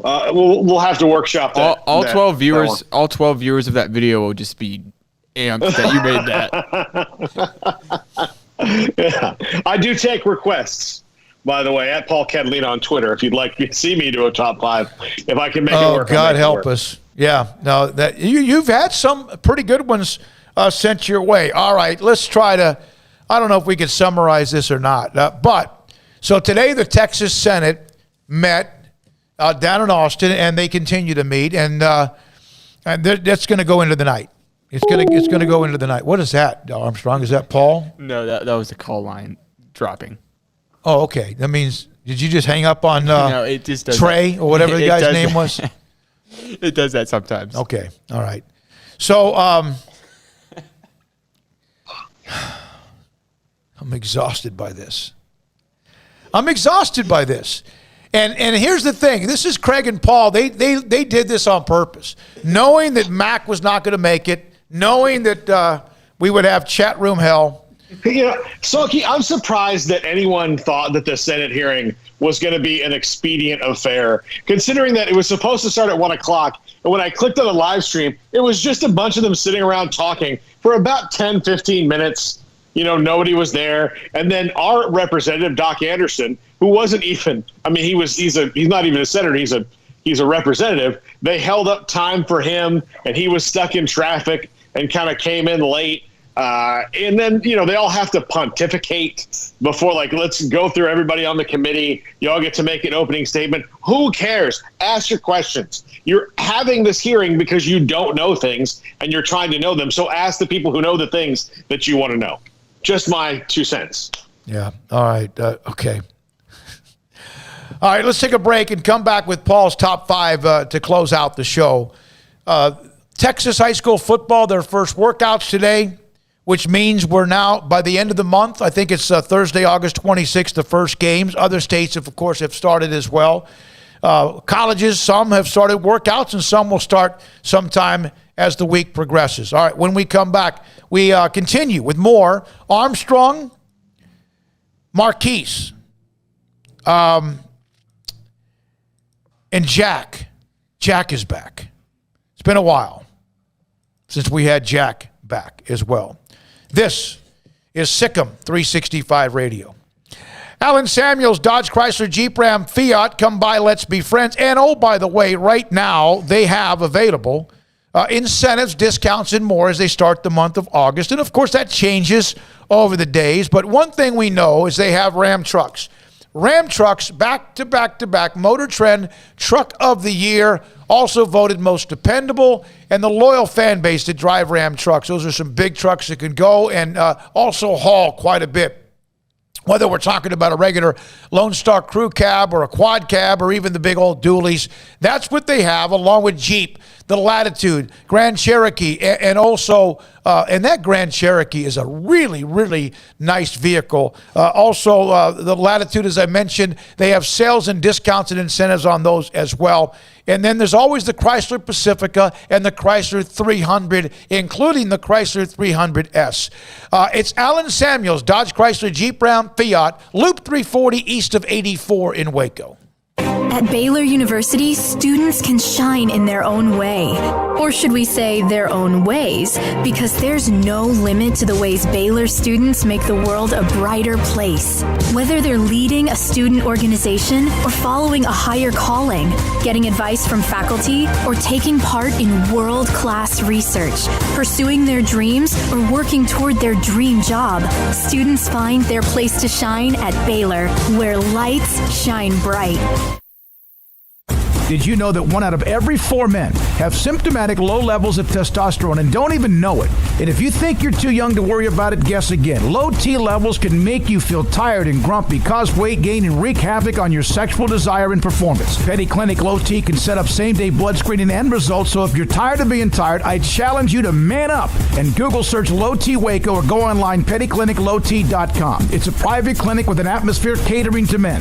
Affordable, only $150 a month, includes lab work, office consultation, testosterone injections, follow-up visits compared to $395 a month in Dallas or Austin, and you don't have to fight the traffic. Petty Clinic Low T as board-certified physician consultations will provide the best form of brand-strength testosterone available. Contact Petty Clinic Low T today, just off Highway 84 and Old Hewitt Drive in Woodway. Petty Clinic Low T, helping men become the high-performance men they deserve to be. PettyClinicLowT.com or Google search Low T Waco.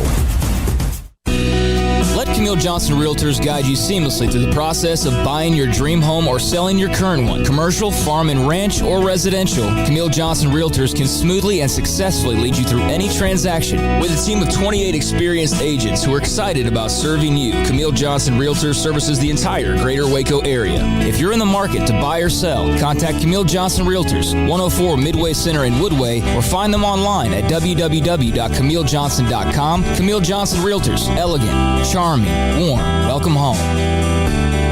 Do you or your kids get nervous about going to the dentist? Stonewood Dental, Dr. Steve Childress, he can help. I've spent a career taking care of patients who as children had bad experiences, and now they're adults that hate going to the dentist.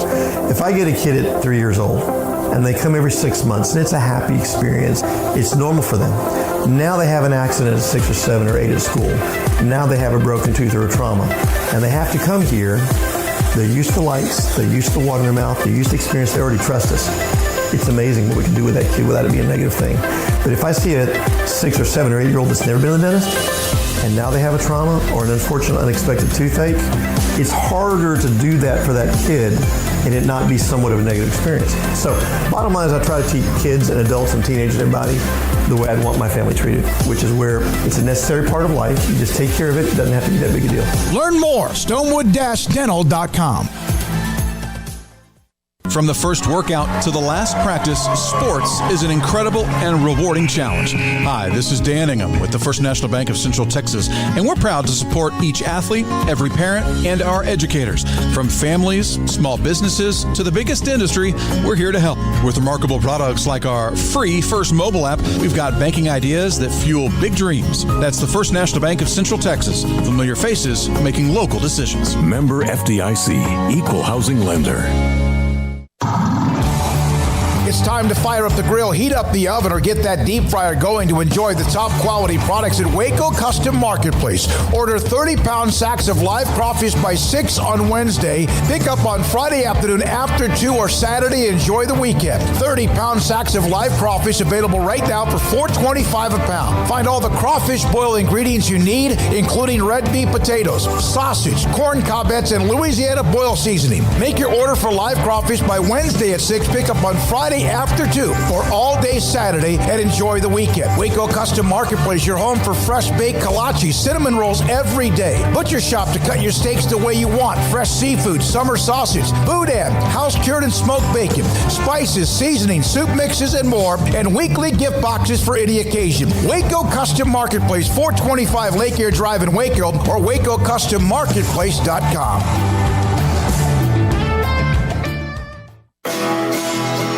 Welcome back to SicEm365 Radio. This is Paul Catalina's Top 5 at 5:55. Presented by Slapsticks Comedy Club. For ticket information, go to slapstickscomedy.com. SicEm365 Radio. 365 Sports on YouTube.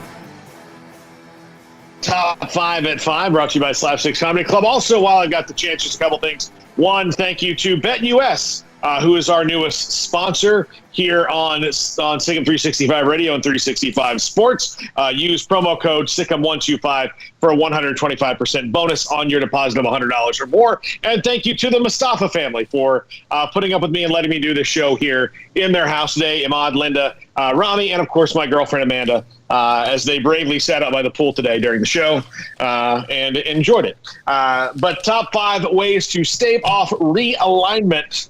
And again, or stop realignment. Smokey, I don't think any of these are really all that feasible, I mean, in the current climate, but this is the best things that we got. All right. Number 5, new TV deals with existing leagues, lengthening their grant of rights and making it less likely that they would come and poach you.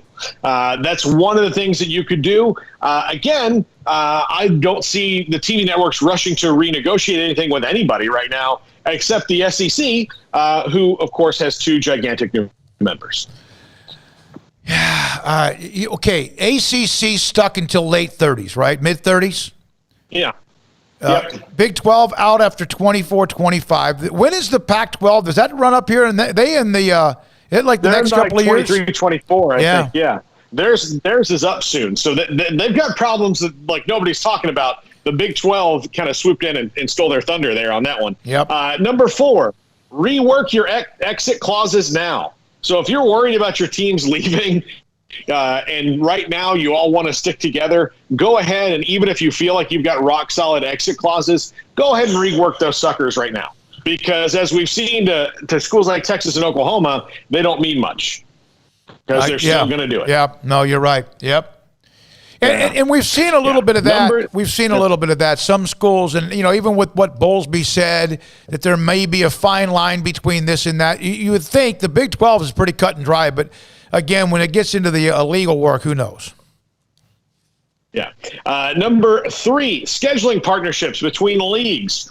So if you're talking about the Big 12 maybe making a scheduling partnership with the Pac-12, so where those TV matchups are more enticing. And no offense to the Sun Belt Conference, but I think that's part of the Big 12's problem is that those games aren't getting it done.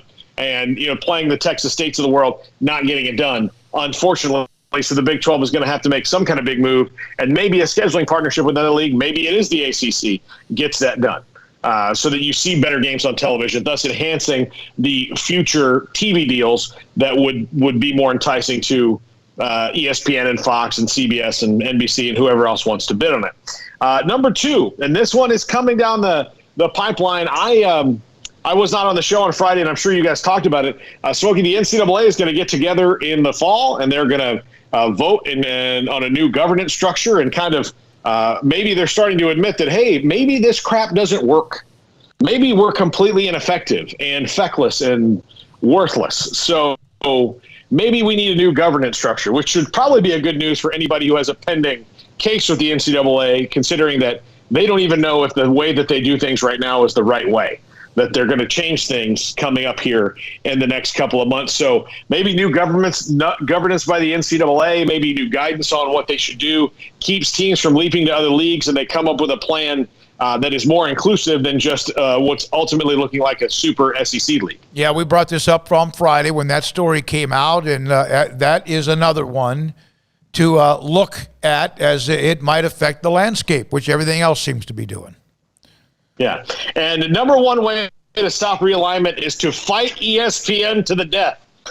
Just tooth and nail, fight and claw, try to stop this monopoly from happening. The problem is, and this is not just in the college football walk of life or athletics walk of life, we're seeing at the turn of the 20th century, Teddy Roosevelt spoke softly and carried a big stick, and he was fighting breaking up trust. He called himself the Trust Busters, and he very much believed that a free and fair and open economy and capitalism was built on pure competition and not monopolistic cronyism. Well, right now we've seen the exact opposite switch in the way that our government looks at monopolies and only breaks them up as almost kind of we've got to stop this one.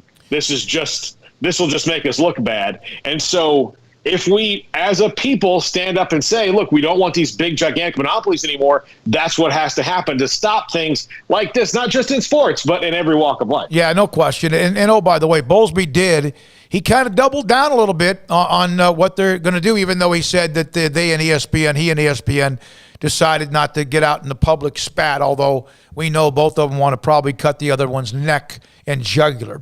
All right, Paul, good stuff. Tomorrow, get on that flight if you can. We'll see you tomorrow in studio. Craig is back tomorrow as well. Thanks to Marquise. Also, thanks to Jacket Armstrong and all of our great sponsors. Thanks to those of you on the text line. Thank you to those who called. Thank you as well to the YouTube channel family that we started, exploded. What was it, Armstrong? Back on July the 1st, 2,600, and now it's 7,500 plus subscribers, and we continue to grow, and we appreciate you, even some of you who sometimes you're just like a daycare. But that's okay. I've been given the block button, so good luck to that. All right, David Smoak, good night on SicEm365 Radio.